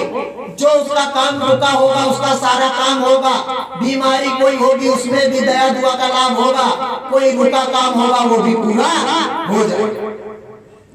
जब इस तरह के का संदेश बड़े भैया श्री माननीय अनिल कुमार गुप्ता जी को प्राप्त हुआ तो उन्होंने अपने गुरु का संदेश छिपाया नहीं, खोल करके, और उन्होंने साथ ही साथ कह दिया कि बच्चा सतगुरु जय गुरुदेव नाम को लेकर के जो काम करेगा उसको उसका काम पूरा होगा, और जो जाकर के जनमानस में इस नाम के सहारे जाकर के काम करेगा और लोगों को बताएगा, समझाएगा, तो उससे भी उसके ऊपर दया में प्राप्त। इसलिए प्रेमियों, जिनको जिनको विश्वास है कि सतगुरु जय गुरुदेव नाम उस प्रभु का है तो वो लग करके करते रहे। और प्रेमियों, आगामी कार्यक्रम जो है मालिक की दया से संगम प्रयागराज, जैसे हमारे गुरु महाराज का एक मेन उद्देश्य क्या था कि हिंदुस्तान में इतने संत महात्मा हैं जिसकी कोई गिनती नहीं। अगर सभी संत महात्माओं ने मिल करके वास्तविकता में धर्म का प्रचार किया होता तो आज जो भारत देश के अंदर स्थिति है वो स्थिति कभी लागू ना हो। जितने भी संत महात्मा हैं, महात्माओं का तो भेद सबने बनाया, मगर सब मान सम्मान के चक्कर में फंस गए, और इस तरह मान सम्मान के चक्कर में फंस गए कि एक दूसरे पे ही कीचड़ उछालना शुरू कर दिया। आप टीवी खोल करके देखो कितने महात्मा हैं हिंदुस्तान, इनकी सुनोगे तो उनको उल्टा कहेंगे, उनकी सुनोगे तो उल्टा कहेंगे। तो वो कहेंगे कि ब्रह्मा को पूजो, तो वो कहेंगे विष्णु को पूजो, तो वो कहेंगे गौरी गणेश को पूजो, तो वो कहेंगे कि नारद को पूजो, तो कोई कहेगा किसको पूजो। अगर ये कहे होते कि सब प्रभु एक, सब एक को पूजो और एक की बात करो, तो आज ये जो स्थिति भारत में पैदा हुई थी ये कभी ना हो। जीव हिंसा की बात अगर कही तो इतिहास में परम संत बाबा जय गुरुदेव जी महाराज ने खोल करके, बाबा जय गुरुदेव जी महाराज के अलावा कोई भी महात्मा नहीं हुआ जिसने कहा हो कि बाबा जी का कहना है शाकाहारी रहना। गौ हत्या की तो बात सब करते। एक बार की बात है, गुरु महाराज के पास एक महात्मा जी, उन्होंने कहा कि महात्मा जी आप गौ हत्या का समर्थन कर दीजिए, आपकी ख्याति पूरे भारत में नहीं पूरे विश्व में, और आपकी बात सरकार भी मानेगी। तो पहले जो कोई भी गुरु महाराज के पास जाता था तो गुरु महाराज उसको प्रणाम भी कर देते थे और अपने ऊंचे आसन पर भी बिठा देते थे, उनकी पूरी सुन लेते थे। और जब सुन लेते थे तब गुरु महाराज अपनी बात करते। जब उनकी बात पूरी हो गई तो गुरु महाराज ने कहा, अरे आप कह रहे हो कि मैं गौ हत्या का समर्थन दे दूं, आप गौ की बात लिए पड़े हो, और मैं चाहता हूं कि पूरे हिंदुस्तान में नहीं पूरे विश्व में चींटी की भी हत्या बंद हो। मैं चाहता हूं, मैंने जो संकल्प लिया है, तो मेरा संकल्प ये है, मैं सरकार से नहीं कहूंगा, सरकार को मानना पड़ेगा। मैं कहूंगा नहीं मगर मानना पड़ेगा, और आगे आने वाले समय में सरकार खुद लागू करेगी। कि तुम गौ हत्या की बात करते हो, आगे आने वाले समय में अगर कोई मछली मुर्गी काटता हुआ नजर आएगा तो उसको भी 2 साल की पता नहीं कितने साल की सजा हो जाएगी। मैं वो भारत का सपना देखा। और महात्मा गांधी ने जो आजाद भारत का सपना देखा था, तो महात्मा गांधी जी ने वो सपना देखा था कि आजाद भारत में कोई शराब नहीं पिएगी। तो क्या ये जो लालच में पड़े हुए नेता अधिकारी थे, इन्होंने वो सपना पूरा होने दिया? हमारे माननीय नेता सुभाष चंद्र बोस जी ने जो अखंड भारत का सपना देखा था कि अखंड भारत में राम राज्य की स्थापना हो, तो क्या इन लोगों ने अपनी गंदी राजनीति के चक्कर में नेताजी का सपना पूरा होने दिया? तो स्वामी जी महाराज ने कहा उन सबका बदला लेने आया, मगर ये बाबा लड़ाई झगड़े से बदला नहीं लेगा, ये बाबा प्रेम से सबको समझाएगा और प्रेम से सबको बदल करके रख देगा, और इस बाबा की बात सबको माननी ही पड़ेगी। तो प्रेमियों, जो 60 करोड़ की यानी संगत है, 60 करोड़, जो 60 करोड़ की संगत गुरु महाराज की बनाई हुई है, तो क्या गुरु महाराज ने किसी से जोर जबरदस्ती की कि नहीं तुमको शाकाहारी होना ही है? जो गुरु महाराज के दरबार में गया, मालिक का अगर संदेश सुना तो मालिक की दया में मौज से ऐसा हृदय परिवर्तन होता था कि लोग अपने आप ही शाकाहारी हो गए।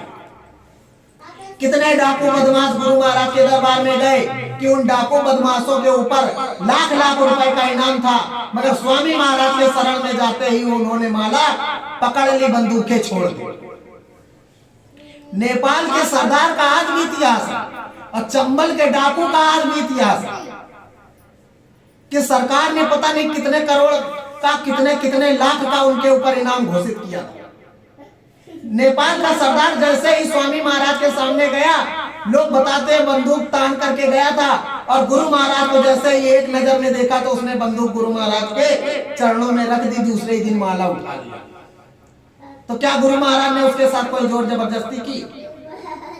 प्रेमियों, चंबल का इसी चंबल का इतिहास है, कोई ज्यादा दूर नहीं है यहाँ से। चंबल का इतिहास है, गुरु महाराज बगैर बताए, यानी काफिला जाना था और कहीं गुरु महाराज बगैर बताए पहुंच गए, और जो गाड़ी चला रहा था जो गुरु महाराज के साथ था वो तो कह रहा है पक्का गुरु महाराज सबको मरवा रहा है, जिंदा कोई बचेगा ही। तो लोगों ने कहा भाई क्यों? कहा ये देखो गुरु महाराज ले सबको कहां जा रहे हैं। कहा कहां जा रहे? कहा ये चंबल घाटी का जंगल है और सभी लोग जानते हैं कि यहाँ का सरदार कौन है, और वहां कोई सुविधा नहीं कि सरकार ने वहां कोई सुविधा की, और जैसे ही गया काफिला गुरु महाराज का, तो गुरु महाराज ने काफिला जहां व्यवस्था थी लगाने लायक, वहां गुरु महाराज ने रास्ते पे रुकवा दिया। और गुरु महाराज ने कहा कि सब लोग यहाँ व्यवस्था करो, शाम के टाइम सत्संग होगा। गिने चुने लोगों को गुरु महाराज ले गए। अब सबकी थरथरी कि बाप रे बाप, इतना खतरनाक सरदार है वहां का डाकू, अब गुरु महाराज ले जाएंगे, जिंदा बचेंगे कि नहीं बचेंगे। गुरु महाराज के अगल बगल रहने वाले जो आज भगवान परमात्मा बने घूम रहे, यही लोग कह रहे थे। और जैसे ही स्वामी जी महाराज की गाड़ी उसके सामने पहुंची, तो गुरु महाराज तो फटाक से उतर गए, मगर इन लोगों की हिम्मत गाड़ी से उतरने की नहीं। अब देख रहे हैं उधर से वो भी बंदूक ताने चले आ रहे हैं, इधर से गुरु महाराज भी जा रहे हैं। अब ये लोग सोच रहे हैं कि पता नहीं क्या होगा क्या नहीं होगा, तो गाड़ी के शीशे बंद कि पहचान ना पाएगी गाड़ी के अंदर कौन कौन बैठा है। और जैसे ही गुरु महाराज पहुंचे, तो उसने तुरंत गुरु महाराज के चरण पकड़ लिए और उसने कहा, अहो भाग्य हमारे कि वक्त के महात्मा हमारे यहाँ पर है। और उस दिन की पूरी व्यवस्था और उस दिन का सत्संग उसी जंगल में हुआ। और उसने पूरा पहरा लगा दिया, कहा कि बाबा जय गुरुदेव जी महाराज का जो कार्यक्रम होगा, कोई देखे रहना यहाँ पर परिंदा पर न मारे। तो गुरु महाराज ने उनको समझाया, कहा अरे बच्चों तुम परेशान क्यों होते हो, बैठो आराम से यहाँ, आज हम तुमको प्रभु की बात बताएं। तो बताओ, भले वो उसने नामदान लिया हो या ना लिया हो, भजन किया हो या ना किया हो, मालिक ने उस समय उसका भी हृदय परिवर्तन किया कि नहीं किया। आज भी वो डाकू है, कोई कहीं चला नहीं गया। जब जब हमारे देश पे हमला होता, वो पहले आकर के खड़ा होता, कहता अगर सरकार हमको आदेश दे दे तो हम भी तैयार। तो ऐसे ऐसे गुरु महाराज के दरबार में पड़े। और गुरु महाराज ने कभी किसी से कुछ नहीं मांगा, किसी से कुछ नहीं कहा। लोग पहुंचते थे, गाड़ी भर भर के पैसा लेकर के जाते थे कि बाबा जी हमारा पैसा लगा दीजिए, और बाबा जी हमारा पैसा लगा दीजिए, जिससे हम लोग बच जाए, काला शब्द हमारे आगे ना लगे। तो गुरु महाराज साफ साफ मना कर देते। कहा बच्चों, ये किसानों के एक एक पैसे ईमानदारी की कमाई से बना, और इसमें एक एक रुपया ही लगेगा, करोड़ों रुपए की जरूरत नहीं है। तो प्रेमियों आप देख लो, नाम योग साधना मंदिर मथुरा में जो गुरु महाराज ने दादा गुरु की याद में बनाया, वो एक एक रुपया मेहनत की कमाई से बना। उसके साथ ही साथ पूरे हिंदुस्तान में न जाने आज कितने गुरु महाराज के मंदिर बन रहे हैं। धाम बरेला में गुरु महाराज ने अपनी मौज में सन 2012 के पहले ही मार्च महीने में गुरु महाराज ने मंदिर बनवा लिया। दीनहीन गरीबी में बना था। क्या वहां पर 1,50,000 रुपए लेके गया था कि यहाँ पर गुरु महाराज का मंदिर बना लो, कल गुरु महाराज आएंगे। तो जिसको गुरु महाराज ने आदेश दिया, मेहनत ईमानदारी की कमाई, खेती की कमाई का वहां पर पैसा लगा, और पहले से ही वहां पर मंदिर बन गया। क्योंकि जब कोई इतिहास बनता है, भक्त और भगवान का मिला करके ही बनता है। 88 का एक सत्संग है, गुरु महाराज दिसंबर का सत्संग सुना रहे। स्वामी जी महाराज बता रहे कि इतिहास तो जब ही बनता है जब भक्त और भगवान का मिलन। जब भक्त और भगवान की कहानी एक रस हो जाती है, तब मालिक की लीला होती है। तो प्रेमियों, उसी चीज पर विश्वास कर कि कोई ना कोई बहुत बड़ा कारण है, और आप लोगों को क्या कारण बताना, खुली किताब सामने रखी है कि आगे जाकर के ये होने वाला है, और कब क्या हो जाए कोई भरोसा नहीं। तो उसका बचाव केवल एक ही है, नाम बचाओ। प्रेमियों, जैसे गुरु महाराज ने कहा, सुमिरन ध्यान भजन करना बहुत ही जरूरी है, क्योंकि आगे आने वाले समय में रुपए पैसे से बचत नहीं होगी। किस प्रकार नहीं होगी? झोली भर के पैसा ले जाते हैं, अगर पता चल गया कि कोरोना पॉजिटिव है तो झोली वाला भी पैसा किसी काम का नहीं। आगे के लिए स्वामी जी महाराज ने कहा कि आगे जाकर के अन्न नहीं मिलेगा, यानी पानी बंद हो जाएगा। सबसे पहले पानी पे मार आए, फिर गुरु महाराज कह रहे हैं कि जब पानी नहीं मिलेगा बिजली बंद हो जाएगी। भाई जब नदियों में पानी ही नहीं रह जाएगा, और देखो आज पता नहीं कितनी नदियां विलुप्त होने के कगार पे हैं, तो जब पानी ही नहीं रहेगा बिजली बंद हो जाएगी, बिजली बंद हो जाएगी, फैक्ट्री बंद हो जाएंगी, फैक्ट्री बंद हो जाएंगी तो किसान रोएंगे, मजदूर रोएंगे, अधिकारी रोएंगे, छात्र रोएंगे। और गुरु महाराज ने कहा वो डंडे पड़ेंगे, ऐसी महंगाई आएगी कि दिन में तारे नजर आएंगे, और टैक्स और बढ़ा दिया। तो क्या प्रेमियों वो दिन दिखाई नहीं दे? मजदूर भी रो रहे हैं, किसान भी रो रहे हैं, छात्र भी रो रहे हैं, अधिकारी भी रो रहे हैं। अगर कोई कहे कि अधिकारी खुश है तो अधिकारियों से भी पूछो जाकर के कि वो कितने खुश हैं। जब अच्छी व्यवस्था होनी होती है और नए युग की बात होती है तो प्रेमियों पहले तकलीफ होती ही होती है। भाई समझाया जाए, अभी तक तो सब लोग आराम से काम कर रहे थे, अब आराम करने की आदत पड़ गई थी, अचानक तुरंत मेहनत वाला काम शुरू हो गया। अब सरकार ने मेहनत लेना शुरू कर दिया तो दिक्कत तो होगी। मगर प्रेमियों कोई भी हो, हमारे गुरु महाराज ने कहा कि तुम अपना मुंह मत खोलना, तुम अपना मुंह मत खोलना, बर्दाश्त करने की क्षमता मालिक दे। अभी वो दिन नहीं आए प्रेमी भाई बहनों कि मालिक ने कहा कि आगे जाकर के ऐसी स्थिति आएगी कि जब खाने को दाना नहीं मिलेगा। तो उस समय हमने सुना भी था, पत्रिका में लिख करके आया था, प्रेमियों ने अपना अनुभव बताया।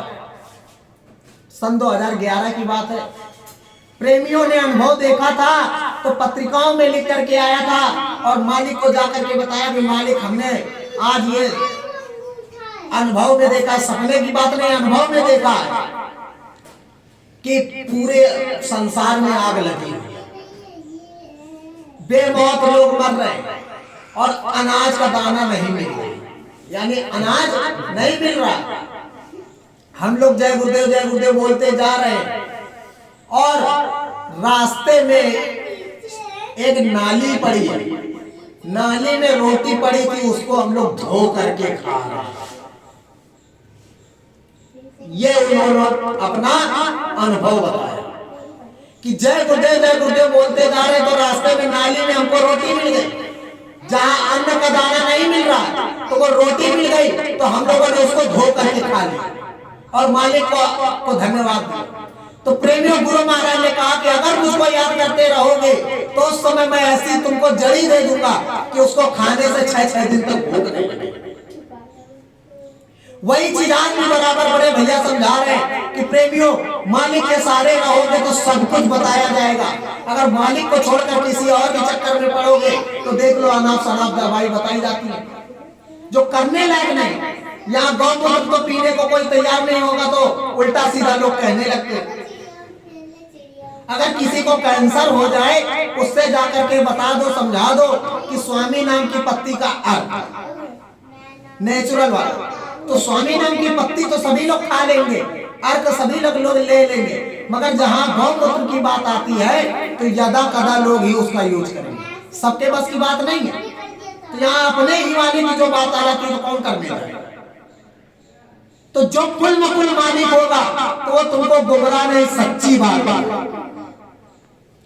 अपने यहाँ देहातों में बहुत सी ऐसी अभी जड़ी बूटियां रखी,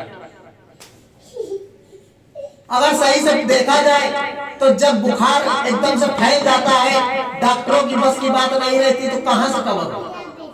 पपीते की पत्ती लोग ढूंढते हैं, बकरी का दूध ढूंढते हैं, उसी को जिसको लोग काट के खाए जाए। तो जब ये बकरी ही नहीं रहेगी तो दूध कहां से मिलेगा? पपीते की पत्ती काम आती है, गिलोय की पत्ती काम आती है, उसकी जड़ पत्ती काम आती है, हर श्रृंगार की फूल पत्ती जड़ सभी काम आ जाती है। तो ऐसे ही ना जाने कितनी औषधियां हैं जो अपने गांव में मिल जाती हैं, मगर उन पर कोई विश्वास नहीं करे। कब उसको कौन जाएगा तोड़ने ढूंढने, फिर दवा बनाएगा, दवा बनाने के बाद पिएगा, फायदा करेगा भी नहीं करेगा। तो अंग्रेजी दवा सबसे बड़ी, अंग्रेजी दवा खाओ और हरी के गुड़ गाओ और अंग्रेजी दवा खाते खाते कोटा इतना लंबा कर लो कि दवा काम है। प्रेमियों, पहले जैसे दिक्कत होती थी, हम भी चले जाते थे, दवा ले आते थे, तो डॉक्टर जो छोटी वाली दवा देते थे तो काम कर देती थी। जब आदत वैसे ही पड़ गई दवा खाते खाते, अब डॉक्टर से कहो तो चेहरा देखने लगते, कहते कितने साल के हो।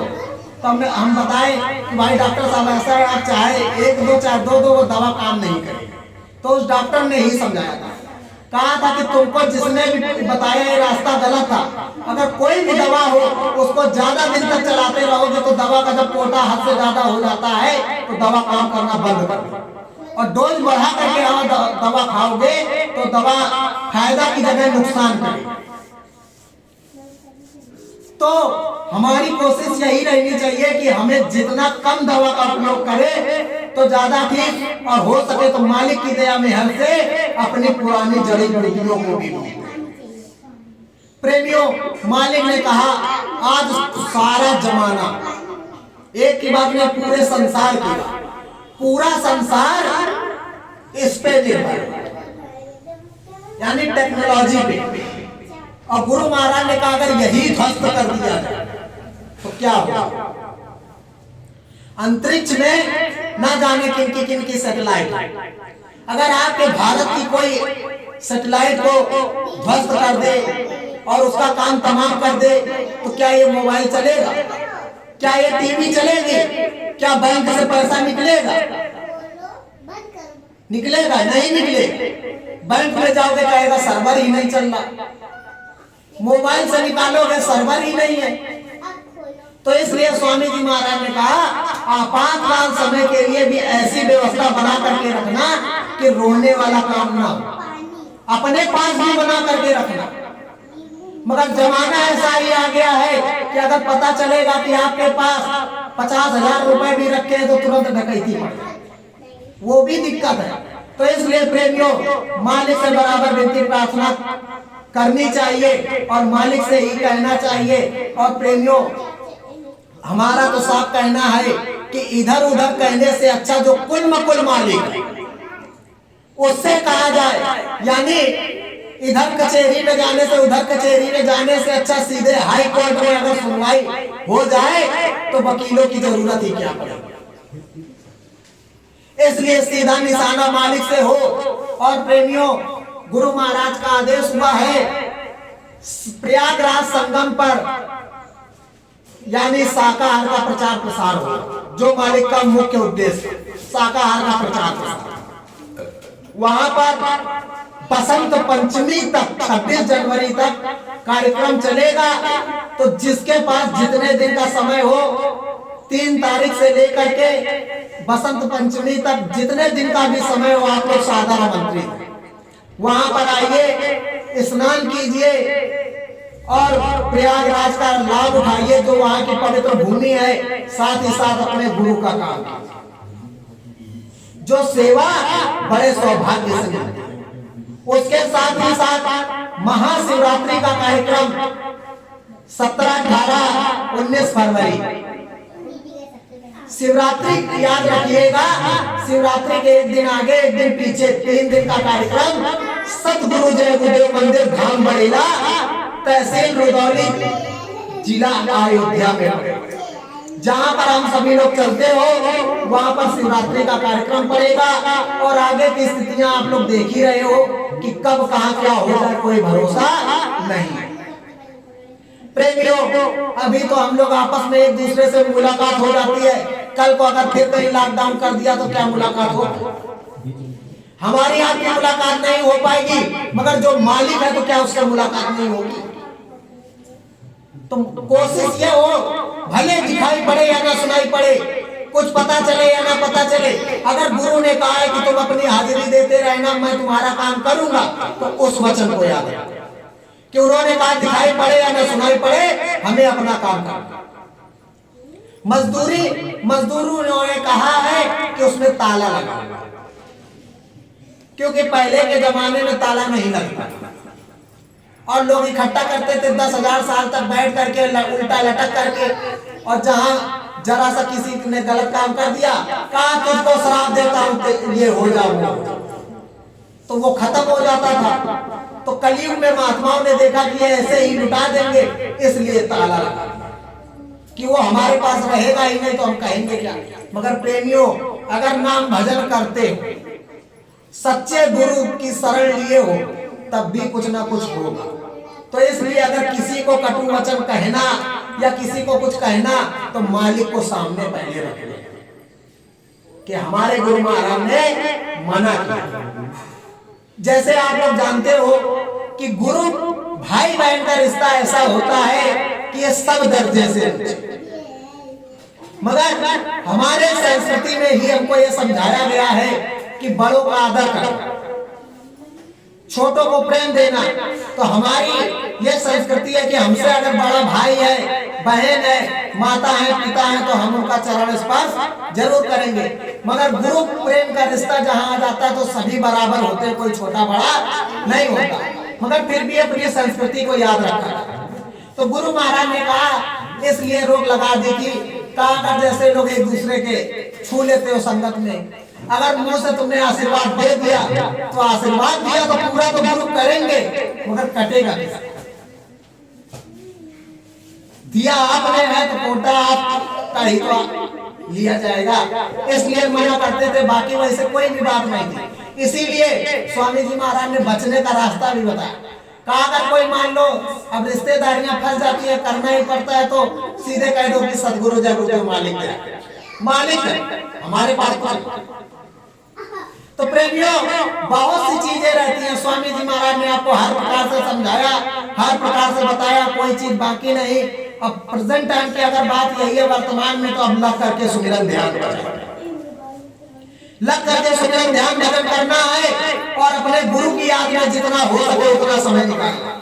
और मालिक से बराबर विनती प्रार्थना करो कि मालिक नहीं, रोज तो कम से कम ऐसा दया मेहर कर दीजिए कि हफ्ते में, एक महीने में तो आपके दर्शन होने लगे, और जिससे हम नहीं दूसरे को समझा सकते हैं तो कम से कम अपने मन को तो समझा लेंगे कि नहीं, गुरु महाराज ने कहा कि ऐसा मत करना, इस तरह का काम करना, ये तुम्हारे पास।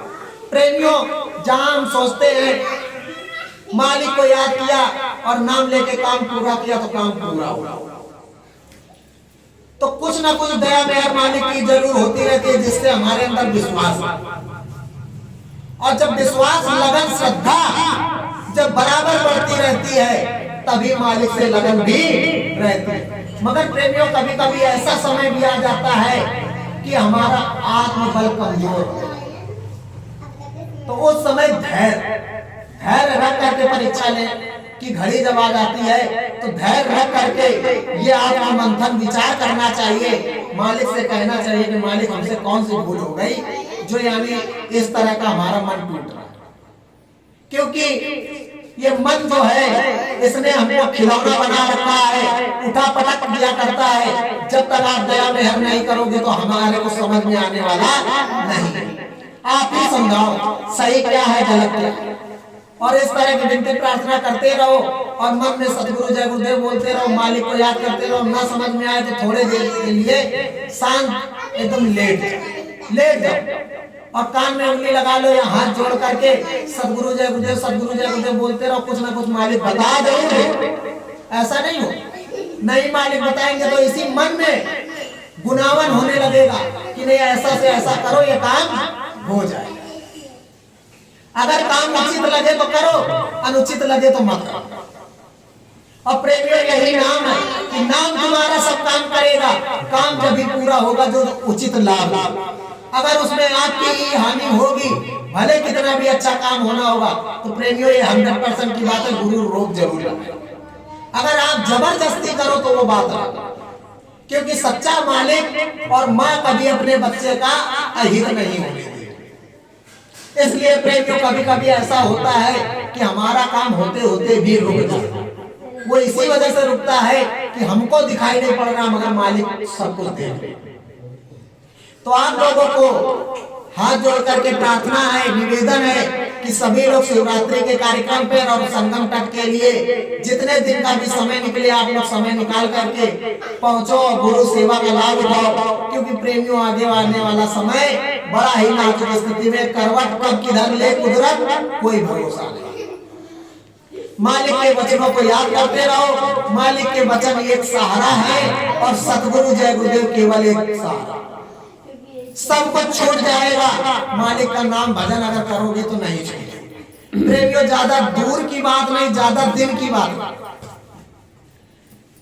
अपने यही कानपुर देहात में दूरी पे मैं था, वहां पर एक गुरु बहन थी और स्वामी जी महाराज ने दिखाया भी था और यही था कि अपने मन से किसको क्या कहो। तब तक उधर से दीदी का फोन कहा, भैया ऐसी ऐसी बात है तो क्या किया जाए।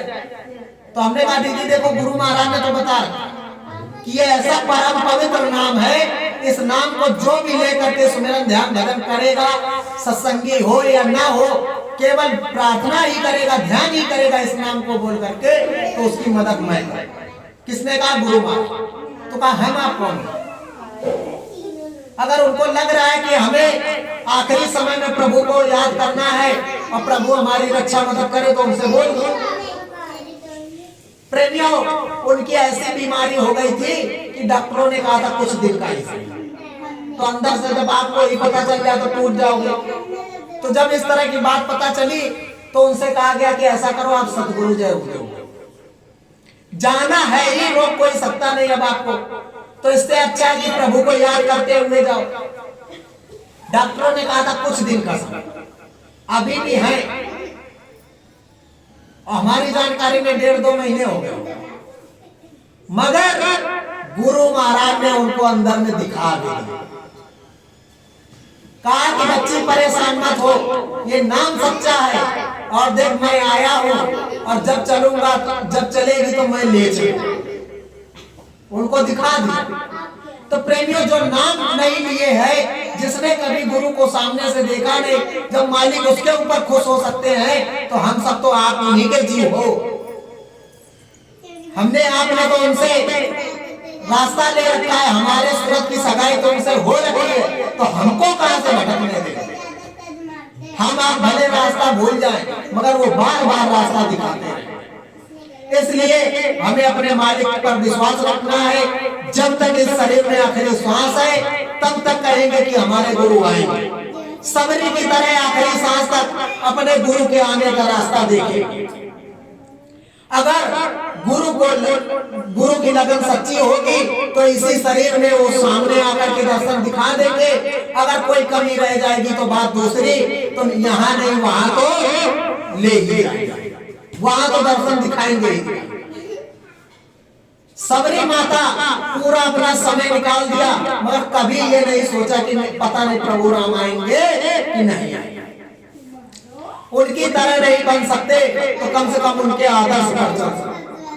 अपने गुरु का इंतजार करेंगे, प्रभु का इंतजार करेंगे। जब उन्होंने कहा मैं आऊंगा, काफिला निकलेगा, नाम दान दूंगा, और काफिला निकलने के बाद में चौथा महायज्ञ रचा। तो जब इतना बड़ा वादा उन्होंने किया, फिर उसके बाद में गुरु महाराज ने कहा कि अभी तक राष्ट्रीय मंच चलता, मगर गुरु महाराज ने कहा अब की विश्व स्तरीय मंच से तुम्हारे सतगुरु की ललकार होगी और सूरत स्वामी संवाद की जयकार। इसको जब बड़े भैया से पूछा, उन्होंने भी कहा कि जब मालिक का वचन है तो मालिक पूरा करेगा, और जिसका प्राण होता है, जिसका वचन होता है, वही पूरा करता। प्रेमियों, अपने ग्रंथों को उठा करके देख। उन्होंने कहा कि फला समय जब आएगा मैं ये अवतार लूंगा, ये काम करने आऊंगा, तो क्या वो नहीं आए? तो जब उन्होंने कहा मैं आऊंगा, मैं करूंगा, तो वो चाहे जब आए, मगर आएंगे जरूर। जब सतयुग लग सकता है, अंतर अनुभव हो सकता है, सारा काम हो सकता है, राम राज्य स्थापना की झलक दिखाई सकती है, तो गुरु क्यों नहीं आए? और फिर आना जाना उसको हो जो इस बंधन में हो, जो इस बंधन से परे हो, तो वो कहाँ आएगा, कहाँ जाएगा? बस हमारे घर के सफाई होने की। वास्तविकता सच्चाई यही है कि हमारे घर की सफाई होने की देरी है, मालिक कहीं गया नहीं। अगर घर की सफाई हो तो मालिक यही साक्षात खड़े दिखाई दे। मालिक की सहायक शक्तियां खड़ी दिखाएंगे। गुरु महाराज ने कहा परेशान मत हो, किसी के बहकावे में मत आना, जब मेरा आगमन होगा तो सूचना तुमको अपने आप मिल जाए। तो प्रेमियों, हमें अपने गुरु पे विश्वास है, गुरु पे लगन है। उन्होंने कहा किसी भी माध्यम से बताऊंगा, मगर तुम्हारे तक संदेश पहुंच जाएगा कि तुम्हारे गुरु का आगमन हो। क्योंकि जब वो पर्दे के पीछे गए, ढिंढोरा पीट करके गए हैं, तो जब आएंगे तो शंखनाद बिगुल बजाते हैं। सतगुरु जय गुरुदेव, सतगुरु जय गुरुदेव, सतगुरु जय गुरुदेव नाम किसका, सतगुरु जय गुरुदेव नाम किसका, प्रभु का पवित्र प्यारा पावन नाम, सतगुरु जय, सतगुरु जय गुरुदेव। परम पुरुष सतगुरु मेरे नामी, परम पुरुष सतगुरु मेरे नामी, परम पुरुष सतगुरु मेरे नामी, परम पुरुष सतगुरु मेरे नामी, दाता दयाल हो अंतर्यामी, दाता दयाल हो अंतर्यामी, नाम रूप स्थान बखाने, नाम रूप स्थान बताने, सारा आत्मबोध करवाते, सारा आत्मबोध करवाते, घट घट तुम हो सतगुरुवासी, घट घट ओ तुम सतगुरुवासी, तुम्हारे चरण सुरत है दासी, तुम्हारे चरण है सूरत है गाती, उन सतगुरु जी की आरती गाऊं, उन सतगुरु जी की आरती गाऊं, उन्हीं के चरणन शीस झुकाऊं, उन्हीं के चरण में शीश झुकाऊं, वेद बताए सभी खोल कर, भेद बताए सभी खोल कर, राम कृष्ण पाए ब्रह्म का,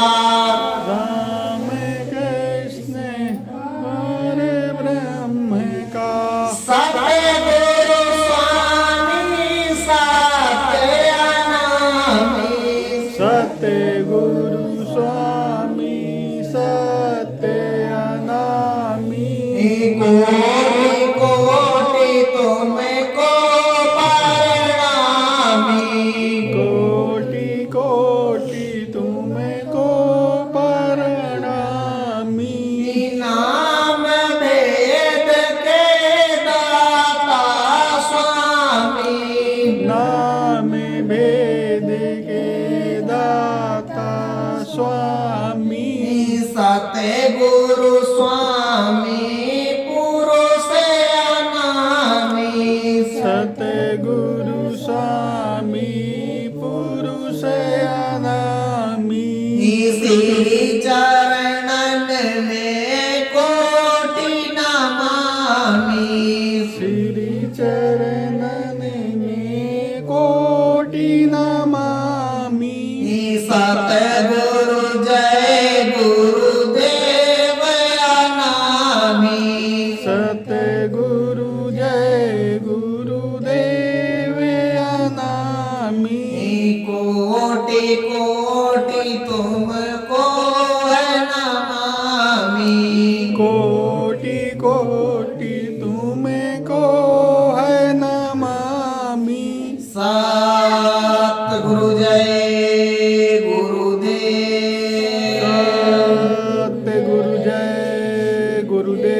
परम संसद गुरु जय गुरुदेव जी का कहना है, शाकाहारी रहना है। तन मन करता कौन खराब, अंडा मछली मांस शराब, क्या खाने से हुए खराब, अंडा मछली मांस शराब, क्या खाने से होगी भलाई, साग सब्जी दूध मलाई, कुदरत है नाराज खड़ी, आगे तबाही बड़ी बड़ी, सतगुरु स्वामी जी की अर्जी है, आगे आपकी मर्जी है। सात गुरु जय गुरुदेव।